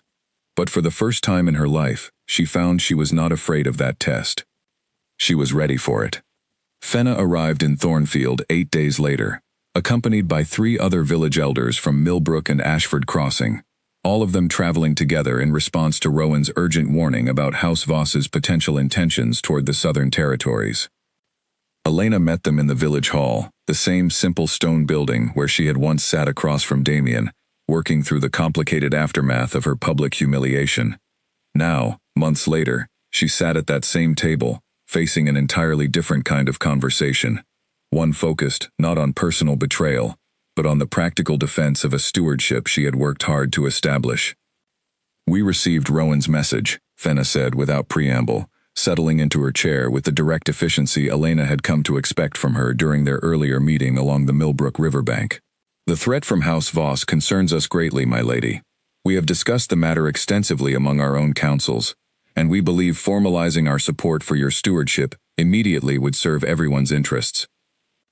The other elders nodded their agreement, and over the following hours, they worked together carefully, drafting formal declarations of support that would bind each village's local council to Elena's stewardship, under terms clearly outlined within the founding treaty's original language. Marta assisted throughout the process, ensuring every document reflected the treaty's actual legal requirements precisely, understanding that any weakness in the formal wording could potentially be exploited by House Voss's legal representatives should the conflict escalate toward formal challenge. By evening, 3 separate villages had formally committed their support, joining Thornfield's own earlier informal endorsement in creating a foundation that felt, for the first time, genuinely substantial rather than newly fragile. "This is a good beginning," Marta said, reviewing the completed documents with quiet satisfaction after the visiting elders had departed for the evening, settling into guest accommodations Rowan had arranged throughout the village. "Though we should not assume House Voss will simply abandon their intentions because you have gathered formal support more quickly than they anticipated." Elena's concerns proved well-founded only 2 days later, when Corwin returned from Alderwood Palace with news far more urgent than his previous visit had suggested. "House Voss has moved forward with direct action," he reported, his expression grave as he settled into the cottage's main room, still travel-worn from his hurried journey south. "My contact within the palace confirmed that Lord Voss has dispatched a significant contingent of mercenary forces toward the Southern Territories, under the pretense of investigating trade disputes along the border, though the actual size and equipment of the force suggests far more aggressive intentions." "How many?" Elena asked, her heart pounding despite her efforts to remain composed. "Estimates suggest perhaps 200 armed mercenaries," Corwin said, "enough to overwhelm village defenses easily, should they choose to press their advantage through direct confrontation rather than legal challenge alone." The news settled heavily over the small gathering. Rowan, present for this urgent report, spoke first, his expression tense. "What does House Voss actually intend to accomplish through military force? Surely even they understand that openly attacking peaceful villages would draw significant condemnation from the wider Northern Territories, potentially including direct intervention from King Damien himself." "I suspect their intention is not full-scale conflict," Marta said thoughtfully, "but rather a show of overwhelming force, designed to intimidate the southern villages into abandoning their formal support for Elena's stewardship, or perhaps to capture Elena herself, using her as leverage to force more favorable terms regarding Serafina's situation, or perhaps even to claim the treaty's legitimacy through forced marriage or coercion." The suggestion sent a cold wave of fear through Elena, though she forced herself to think clearly, despite the alarming possibility Marta had just raised. "We need to warn King Damien immediately," she said. "Whatever complicated history exists between us, House Voss's actions represent a direct threat to the stability of the entire Northern Territories, not simply to my own southern stewardship. I agree, Corwin said, though given the distance involved, any response from Alderwood is unlikely to arrive in time to prevent whatever confrontation House Voss's forces intend once they reach the southern territories. Elena absorbed this grim reality, understanding that whatever defense the southern villages could muster would need to come primarily from their own resources, at least in the critical early days before any northern assistance could possibly arrive. "How much time do we have?" she asked. "My contact estimated the mercenary force would reach the southern border within approximately 5 days, Corwin said, perhaps less, if they are moving with particular urgency. 5 days.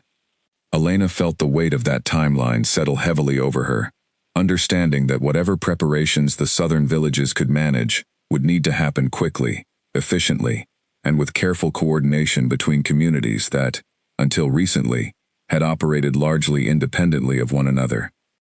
"We need to gather the village councils immediately," she said, rising decisively from her chair. "All of them, not just the 4 who have already formalized their support.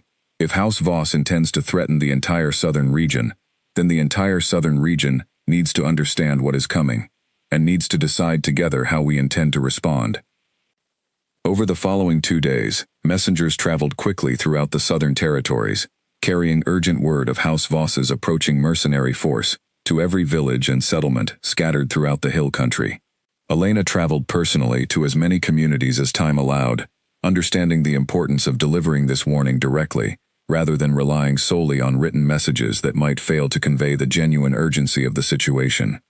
By the 3rd day, representatives from nearly every southern settlement had gathered in Thornfield's village square, filling the space far beyond what the earlier formal announcement had drawn. Tension and fear visible on many faces, as villagers absorbed the reality of an approaching armed force. Elena stood once again on the wooden platform, though this address felt entirely different from her earlier announcement, the stakes now involving immediate physical safety, rather than simply establishing trust in a newly claimed stewardship. "House Voss believes," she began, her voice carrying clearly across the anxious crowd, "that these southern territories remain vulnerable, newly claimed, and therefore easily intimidated into abandoning the fair governance we have only just begun building together. I do not believe they are correct in that assessment, but I understand this threat is genuinely frightening, and I will not pretend otherwise." She outlined, carefully and honestly, everything Corwin had learned about the approaching mercenary force, understanding that the communities deserved full transparency about the danger they faced, rather than false reassurance that might leave them unprepared. "I will not ask any of you to fight a battle you are not prepared to fight," Elena continued. "But I do ask that we prepare together, coordinating our defenses, sharing information quickly between villages, and presenting a united front that makes clear these territories are not simply scattered, isolated settlements, easily overwhelmed by a mercenary force seeking quick intimidation." An older man near the front of the crowd, whom Elena recognized as one of Ashford Crossing's council elders, raised his voice with clear concern. "My lady, we are farmers and traders, not soldiers. How exactly do you propose we defend against 200 armed mercenaries?" "Not through direct military confrontation," Elena said honestly. "I do not believe any of our villages could reasonably withstand a direct assault from a force of that size, and I would never ask you to attempt such a costly, dangerous confrontation. Instead, I propose we focus on making clear, through united formal declaration and strategic positioning, that any aggression against these territories will draw immediate and severe consequences, both from the Northern Crown and from every neighboring territory that values the stability the founding treaty has long provided." She explained her plan carefully, developed over the previous 2 days, in careful consultation with Marta, Corwin, and Rowan.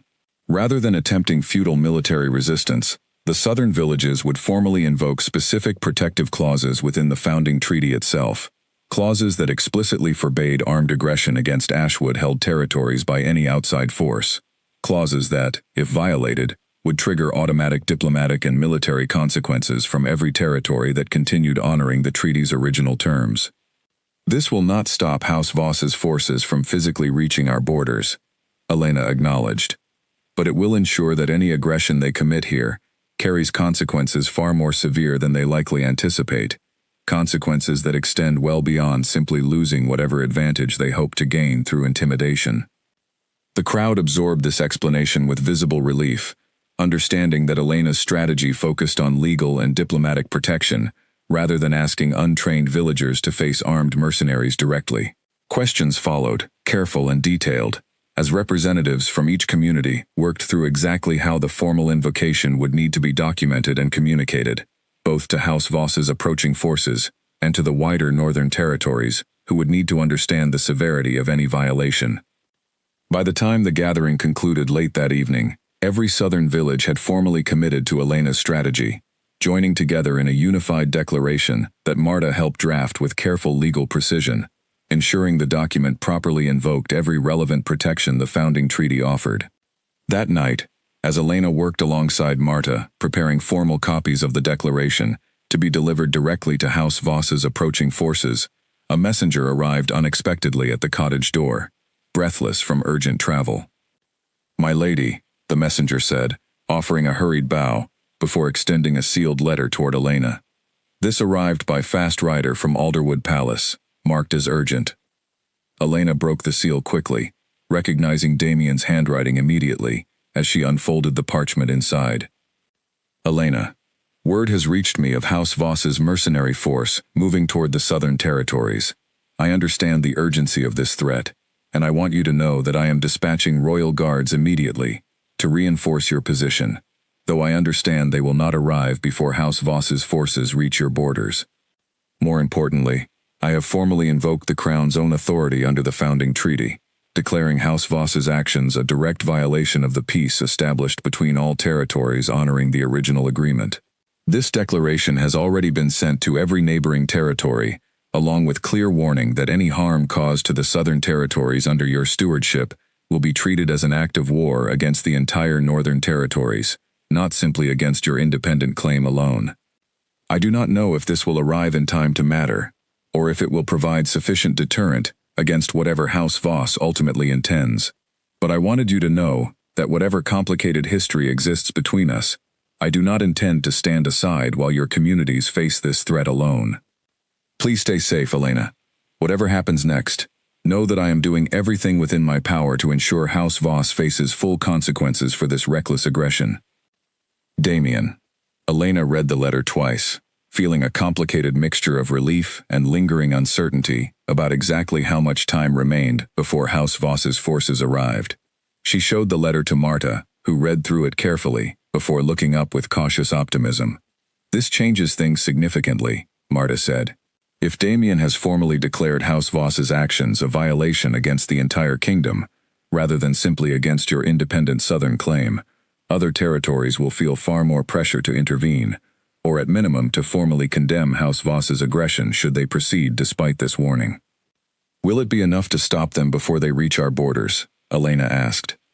"I do not know," Marta admitted honestly, "but it significantly raises the cost of whatever House Voss chooses to do next, and that alone may prove decisive in how they ultimately proceed." 2 days later, as the southern villages continued their careful preparations, word arrived that House Voss's mercenary force had halted its advance at the northern edge of the southern territories, apparently reconsidering their approach in light of the combined diplomatic pressure now arrayed against them. Scouts reported the force remained positioned just beyond the border, neither advancing further nor retreating entirely, as though Lord Voss himself remained uncertain about how to proceed given the unexpectedly unified response his aggression had triggered. Elena received this news with cautious relief, understanding that the immediate crisis had not fully resolved, but that the combined strength of Damien's formal declaration and the southern village's own unified defense had, at minimum, prevented the swift, overwhelming intimidation House Voss had likely originally intended. "What happens now?" she asked Corwin, who had remained in Thornfield throughout the tense preparations, providing steady support alongside Marta and Rowan. "Now," Corwin said, "we wait to see whether Lord Voss chooses to press forward despite the consequences, or whether he recognizes that his gamble has already failed to achieve the quick, decisive advantage he originally sought." The waiting proved difficult, tension stretching through each passing day as the mercenary force remained positioned just beyond the southern border, neither advancing nor withdrawing. Elena spent those anxious days continuing her work throughout the southern villages, understanding that whatever happened next, the communities she served needed continued reassurance and steady leadership rather than simply anxious waiting. On the 6th day since the mercenary force had first halted its advance, word finally arrived that changed everything. House Voss had formally withdrawn their forces entirely, retreating back toward the eastern territories following what messengers described as significant internal conflict within House Voss itself, conflict that had apparently erupted when several of Lord Voss's own advisors argued strongly against proceeding with aggression that risked open conflict against the entire northern territories, rather than simply securing quiet, deniable pressure against a newly established southern stewardship. Elena received this news with profound relief, though she understood, discussing the development carefully with Marta afterward, that House Voss's retreat likely represented only a temporary resolution rather than a permanent end to their political maneuvering. They will likely seek other avenues to pursue their ambitions, Marta cautioned, perhaps through renewed diplomatic pressure, perhaps through more subtle manipulation rather than direct military confrontation. But for now, at least, the immediate threat has passed, and your stewardship has survived its first genuine test. Elena thought about the past several weeks, about the fear and urgency that had gripped the southern territories, about the way communities that had only recently begun trusting her leadership had come together so decisively to defend the stewardship she had worked hard to establish. Whatever challenges still awaited her, whatever continued political maneuvering House Voss or other ambitious territories might attempt in the future, Elena understood clearly now that the foundation she had built here was far stronger than anyone, including House Voss, had initially believed possible. She had not simply claimed an ancient legal right to stewardship over these lands. She had earned the genuine loyalty of the people living within them, loyalty strong enough to stand united against significant external threat, loyalty that no forged letter or careful political manipulation could ever hope to replicate. And that, Elena understood, was worth far more than any crown she might once have hoped to wear beside Damien. Word of House Voss's retreat reached Alderwood Palace within days, and Damien, upon hearing confirmation that the immediate threat to the southern territories had passed, made the decision to travel south once again, this time not simply to apologize or negotiate, but to formally establish the diplomatic terms that would govern the ongoing relationship between his northern crown and Elena's newly secured southern stewardship. He arrived in Thornfield nearly 2 weeks after House Voss's forces had withdrawn, traveling with a modest escort that included Lord Halvard and Advisor Wren, both eager to help formalize an agreement that would provide lasting stability following the recent crisis. Elena met them once again in the village hall, though this meeting carried an entirely different character from their previous, more personal conversation months earlier. Your southern territories held remarkably well against significant pressure, Damien observed, once the formal introductions and pleasantries had concluded, genuine respect evident in his tone as he studied Elena across the familiar wooden table. I confess, I did not fully anticipate how quickly and thoroughly you would establish genuine loyalty among these communities. They deserved genuine effort, Elena replied simply. I only offered what should have been available to them all along. Advisor Wren, seated beside Damien with a stack of formal documents prepared for the negotiation ahead, spoke next. We have drafted a proposed framework for the ongoing relationship between the Northern Crown and your Southern Stewardship, my lady, based on the founding treaty's original terms, alongside practical considerations raised by recent events. I would welcome your feedback on every provision before we consider it finalized. Over the following 2 days, Elena worked carefully alongside Marta, Damien, and his advisors, negotiating the specific terms that would govern trade relationships, mutual defense obligations, and the formal boundaries of authority between the Northern Crown and the Southern Territories. The negotiations proved detailed and occasionally difficult, each side working to ensure fair terms that genuinely served their respective communities, rather than simply restoring convenient arrangements that had favored Northern interests in the past. I want it clearly stated, Elena insisted, during one particularly detailed discussion regarding trade tariffs, that Southern goods traveling north will receive equal treatment to Northern goods traveling south, rather than the favorable terms Alderwood merchants have traditionally enjoyed. Lord Halvard studied the proposed language carefully before nodding his agreement. A fair request, my lady, and one I believe reflects the spirit of genuine partnership this framework should establish, rather than simply the old arrangement dressed in new formal language. Damien, watching this exchange with quiet attention, found himself genuinely impressed by the careful precision Elena brought to every negotiation point, the way she balanced firm advocacy for her community's interests, with genuine willingness to find fair compromise, rather than simply demanding advantage wherever possible. "You have changed a great deal since I last negotiated anything with you," he observed quietly, during a brief pause in the formal proceedings, as servants brought refreshments into the village hall. "I have had significant motivation to change," Elena said, though her tone carried no particular bitterness, simply honest acknowledgement of everything that had unfolded since that devastating night at the coronation ball. "I am glad," Damien said sincerely. "Whatever mistakes I made, whatever pain I caused you through my own carelessness and poor judgment, I find myself genuinely proud of what you have built here, Elena. These communities are fortunate to have found someone willing to lead them with such genuine care." Elena studied him carefully, searching for any trace of the careful political calculation she had once trusted so completely, only to discover it had been layered with Serafina's manipulation for the better part of a year. What she found instead looked like genuine, humbled sincerity, the confidence of the young king she remembered, tempered now by hard-won understanding of his own capacity for serious error. "Thank you," she said simply. "That means more than you might realize, coming from you." By the end of the second day, the formal framework governing the relationship between the Northern Crown and the Southern Territories stood complete, carefully documented, and signed by both Elena and Damien, along with formal witness signatures from Lord Halvard, Advisor Wren, and Marta, whose own deep understanding of the founding treaty's original terms had proven invaluable throughout the negotiation process.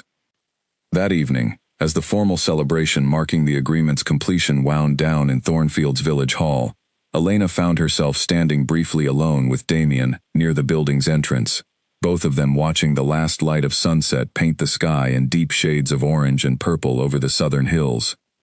"What will you do now, regarding Serafina?" Elena asked, curious despite herself about how that particular situation had ultimately resolved.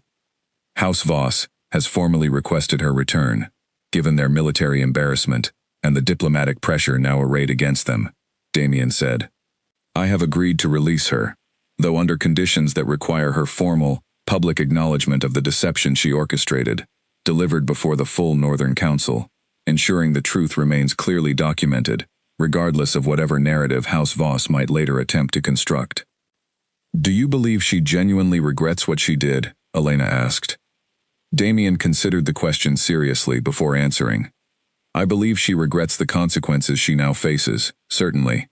Whether she genuinely regrets the harm she caused you specifically, separate from her own political failure, I am less certain. Perhaps that distinction matters less than simply ensuring appropriate consequences follow her actions, regardless of her internal feelings about them."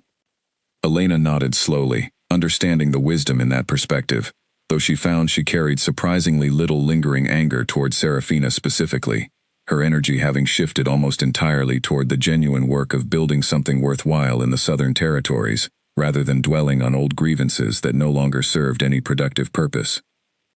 "And what of your own future?" she asked.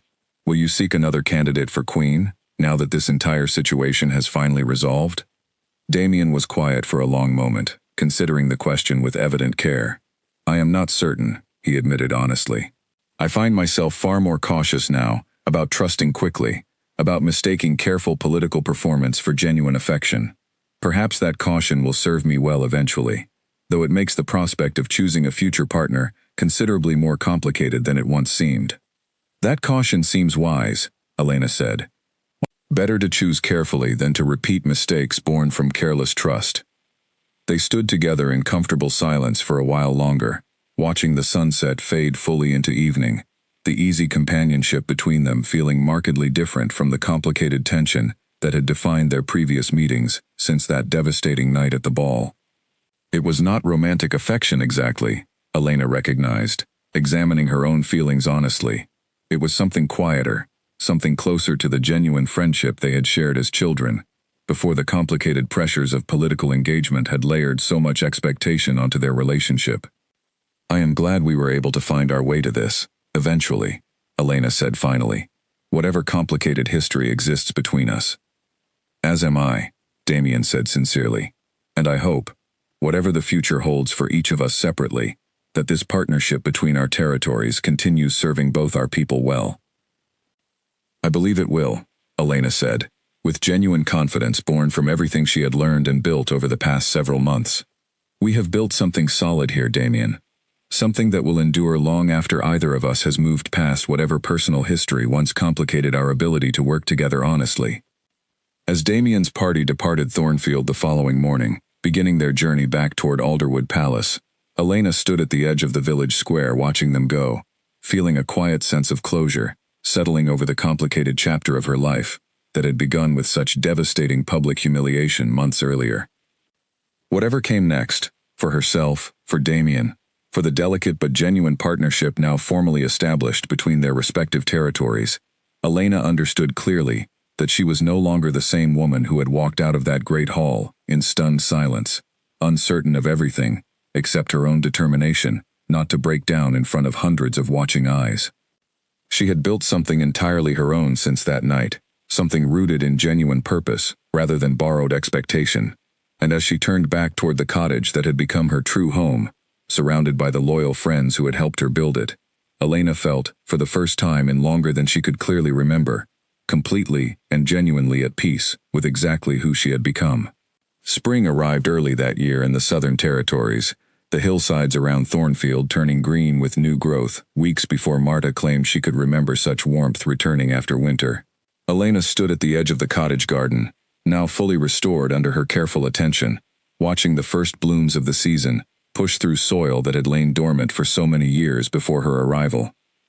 It had been nearly 8 months since that devastating night at the coronation ball, 8 months since she had walked out of Alderwood Palace, carrying nothing but a pendant and a truth she had not yet understood the full weight of.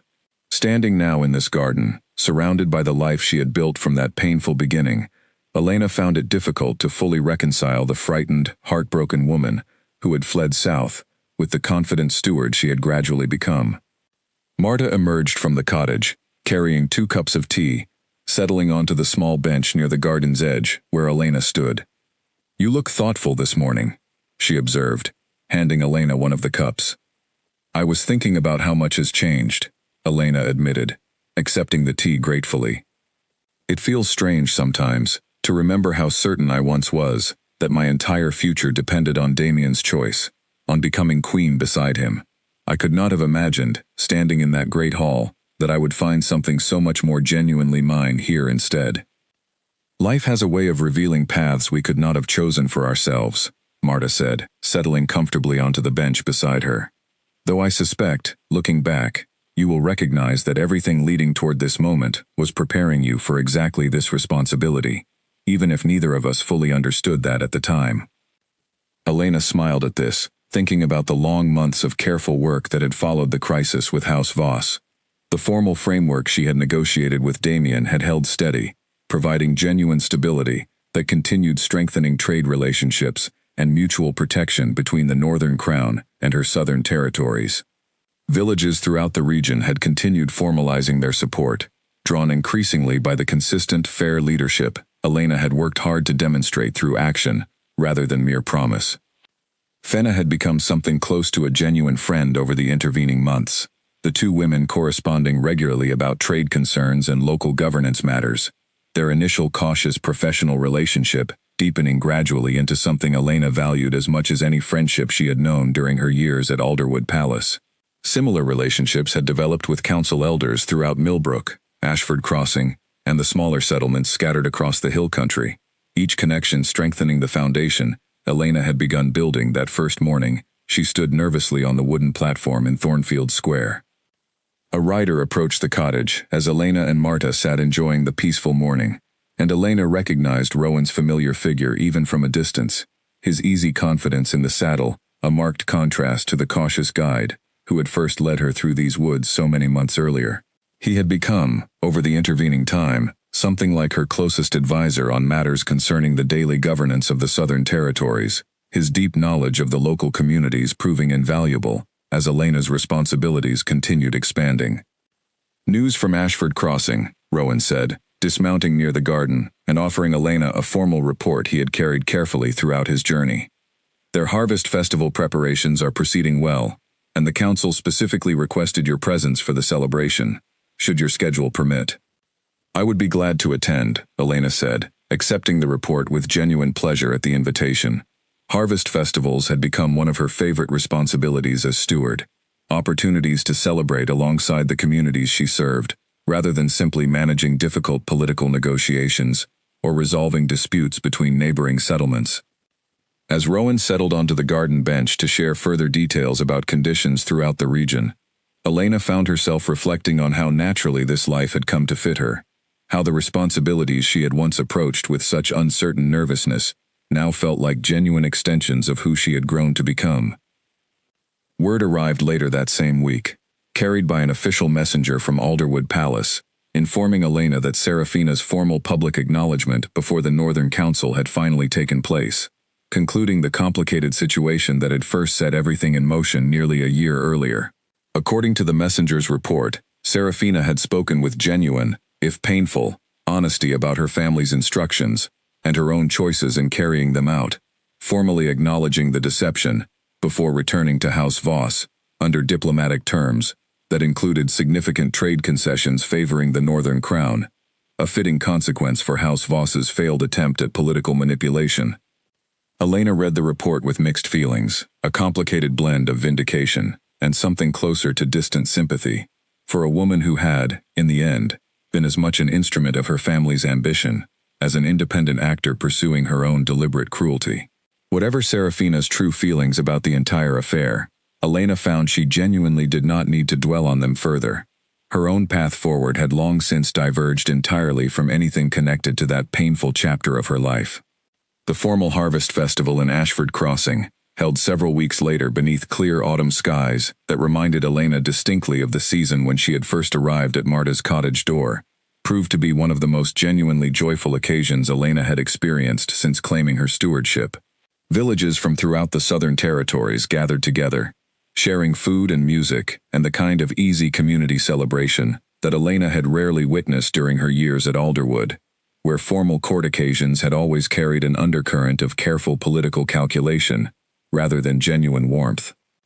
She danced with villagers she had come to know well over the past months, listened to musicians playing traditional Southern songs unfamiliar to her Northern upbringing, and watched children from a dozen different settlements playing together freely, unburdened by whatever careful political tensions had once threatened to disrupt the fragile peace between their communities.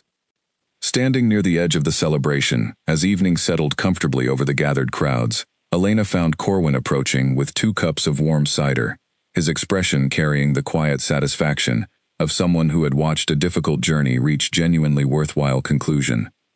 "Your mother would be proud," he said simply, offering her one of the cups. "I have known this community for many years, my lady, watched it struggle under distant, indifferent oversight for far too long. What you have built here, in such a relatively short time, exceeds anything I believed possible when I first helped you leave the palace grounds that difficult night." Elena accepted the cider gratefully, feeling the weight of his words settle warmly within her chest. "I could not have built any of this without the loyalty and guidance you and Marta and Rowan offered so freely, from that very first night." "Perhaps not," Corwin acknowledged. "But the vision, the genuine commitment to fair leadership, that was entirely your own. We simply helped guide you toward understanding what you were already capable of becoming." As the harvest festival continued into the evening, Marta found her way to Elena's side as well, watching the celebrating crowds with quiet satisfaction. "I received word today from an old contact in the Eastern Territories," she said. "Word has apparently spread widely now about the Southern Stewardship's genuine stability and fair governance. Several other border regions have begun making inquiries about whether similar arrangements might benefit their own communities." "What kind of inquiries?" Elena asked curiously. "Requests for guidance, primarily," Marta said. "Communities who have long struggled under distant or indifferent noble oversight, wondering whether the model you have established here might offer lessons applicable to their own circumstances, regardless of whether they possess any formal treaty claim similar to your own." Elena considered this development with genuine interest, understanding that whatever she had built throughout the Southern Territories carried significance extending beyond simply the specific lands and communities under her direct stewardship. "I would be glad to offer whatever guidance proves useful," she said. Fair leadership should not remain limited only to communities fortunate enough to have an ancient treaty granting formal legal protection. Marta smiled warmly at this response. "That is precisely the kind of thinking that has made your stewardship so genuinely successful, Elena. You have never approached this responsibility as simply claiming power for its own sake. You have approached it consistently as genuine service, and communities recognize that difference clearly, whether or not they could ever fully articulate exactly why they trust your leadership so completely." As the Harvest Festival celebration continued late into the night, Elena found herself standing alone for a quiet moment near the edge of the gathering, looking out over the warm lights and joyful music filling the autumn evening air. She thought back, one final time, to that devastating night at the coronation ball, to the humiliation and confusion she had felt standing alone in white, while Damien named another woman his chosen queen, in front of hundreds of witnesses.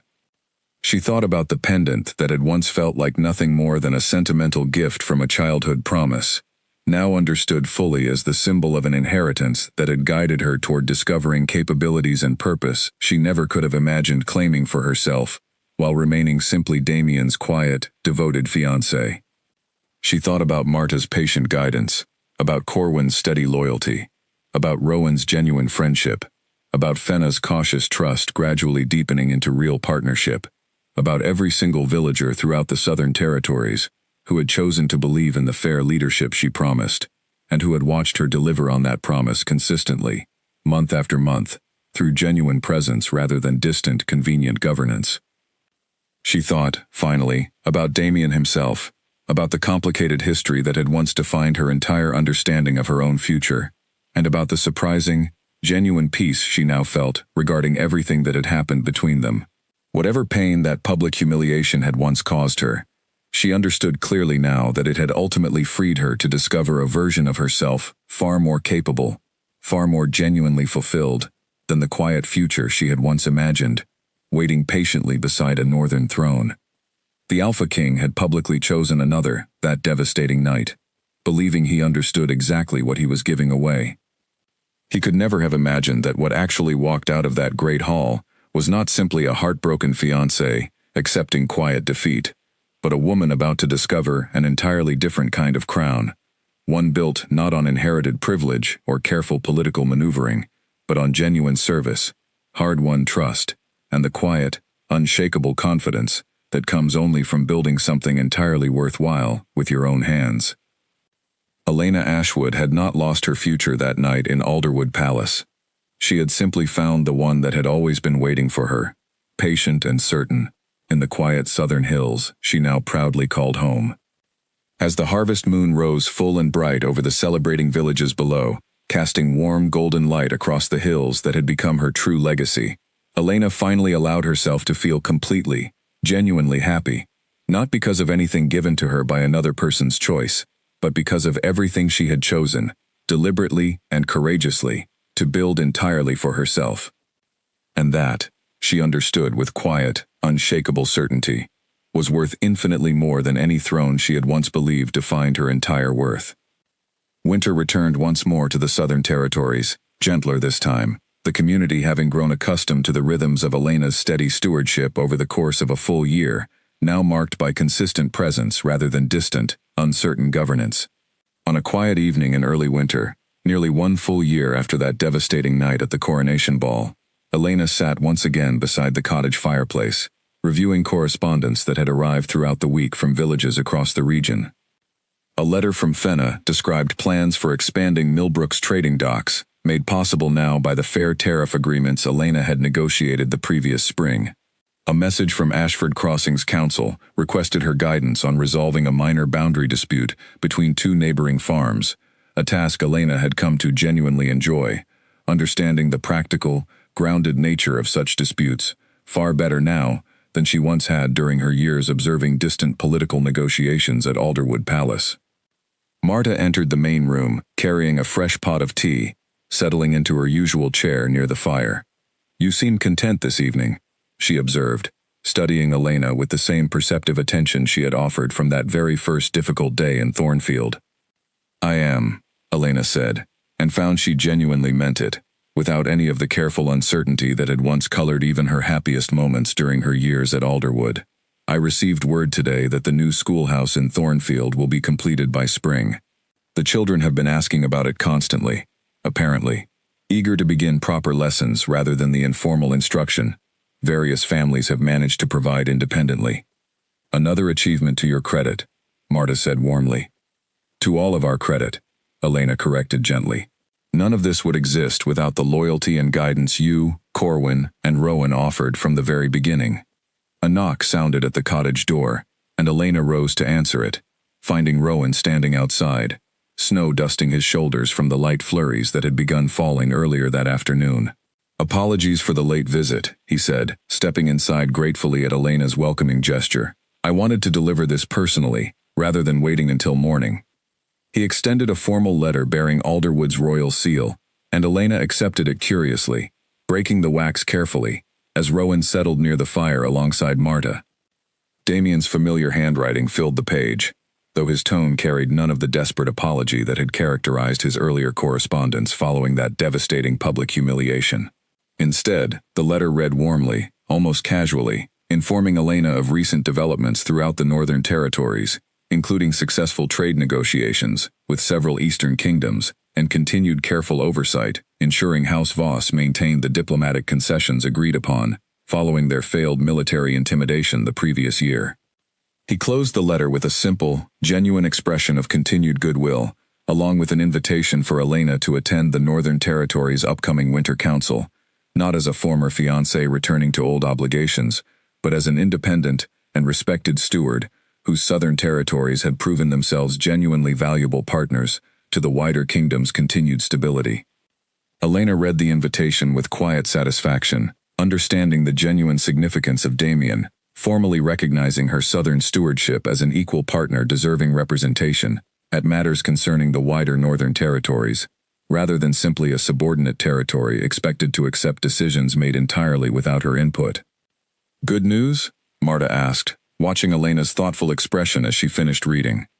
An invitation, Elena said, to attend the Winter Council at Alderwood, as an equal representative of these southern territories, rather than in any personal capacity connected to my old engagement.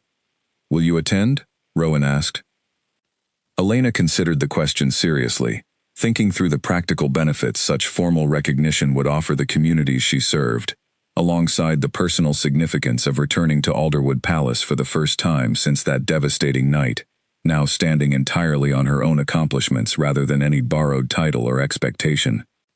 Yes, she decided finally, I believe I will attend, not because anything remains unresolved between myself and Damien personally, but because these southern territories deserve proper representation in matters that affect the wider kingdom's stability, and because I have nothing left to fear from returning to that palace, as exactly who I have chosen to become. Marta smiled warmly at this decision, recognizing in Elena's steady confidence the full measure of everything she had grown to become, since that first devastating night when she had arrived at the cottage door, dusty and heartbroken, still wearing the ruins of a gown meant for a coronation that had never truly belonged to her at all. As the snow continued falling gently outside the cottage windows, and the fire crackled warmly against the deepening winter cold, Elena felt the quiet, complete satisfaction of a life genuinely well built, shaped entirely by her own choices, rather than any inheritance or expectation imposed upon her by others. She thought once more of that devastating night at the coronation ball, of the pendant she had unclasped and carried away into the darkness, uncertain then of everything except her own quiet determination not to break beneath public humiliation. She understood now, sitting warm and secure beside her own fireplace, surrounded by the genuine loyalty of friends who had become something closer to family, that the woman who had walked out of that great hall, carrying nothing but a piece of old jewelry and a broken heart had, without fully realizing it in that painful moment, already begun walking toward the truest version of herself she would ever become. The Alpha King had publicly chosen another that devastating night, believing his choice would define Elena's future entirely, according to his own decision. Instead, Elena Ashwood had walked out with something far more valuable than any crown he could have offered her. She had walked out with the beginning of a life entirely, unmistakably her own.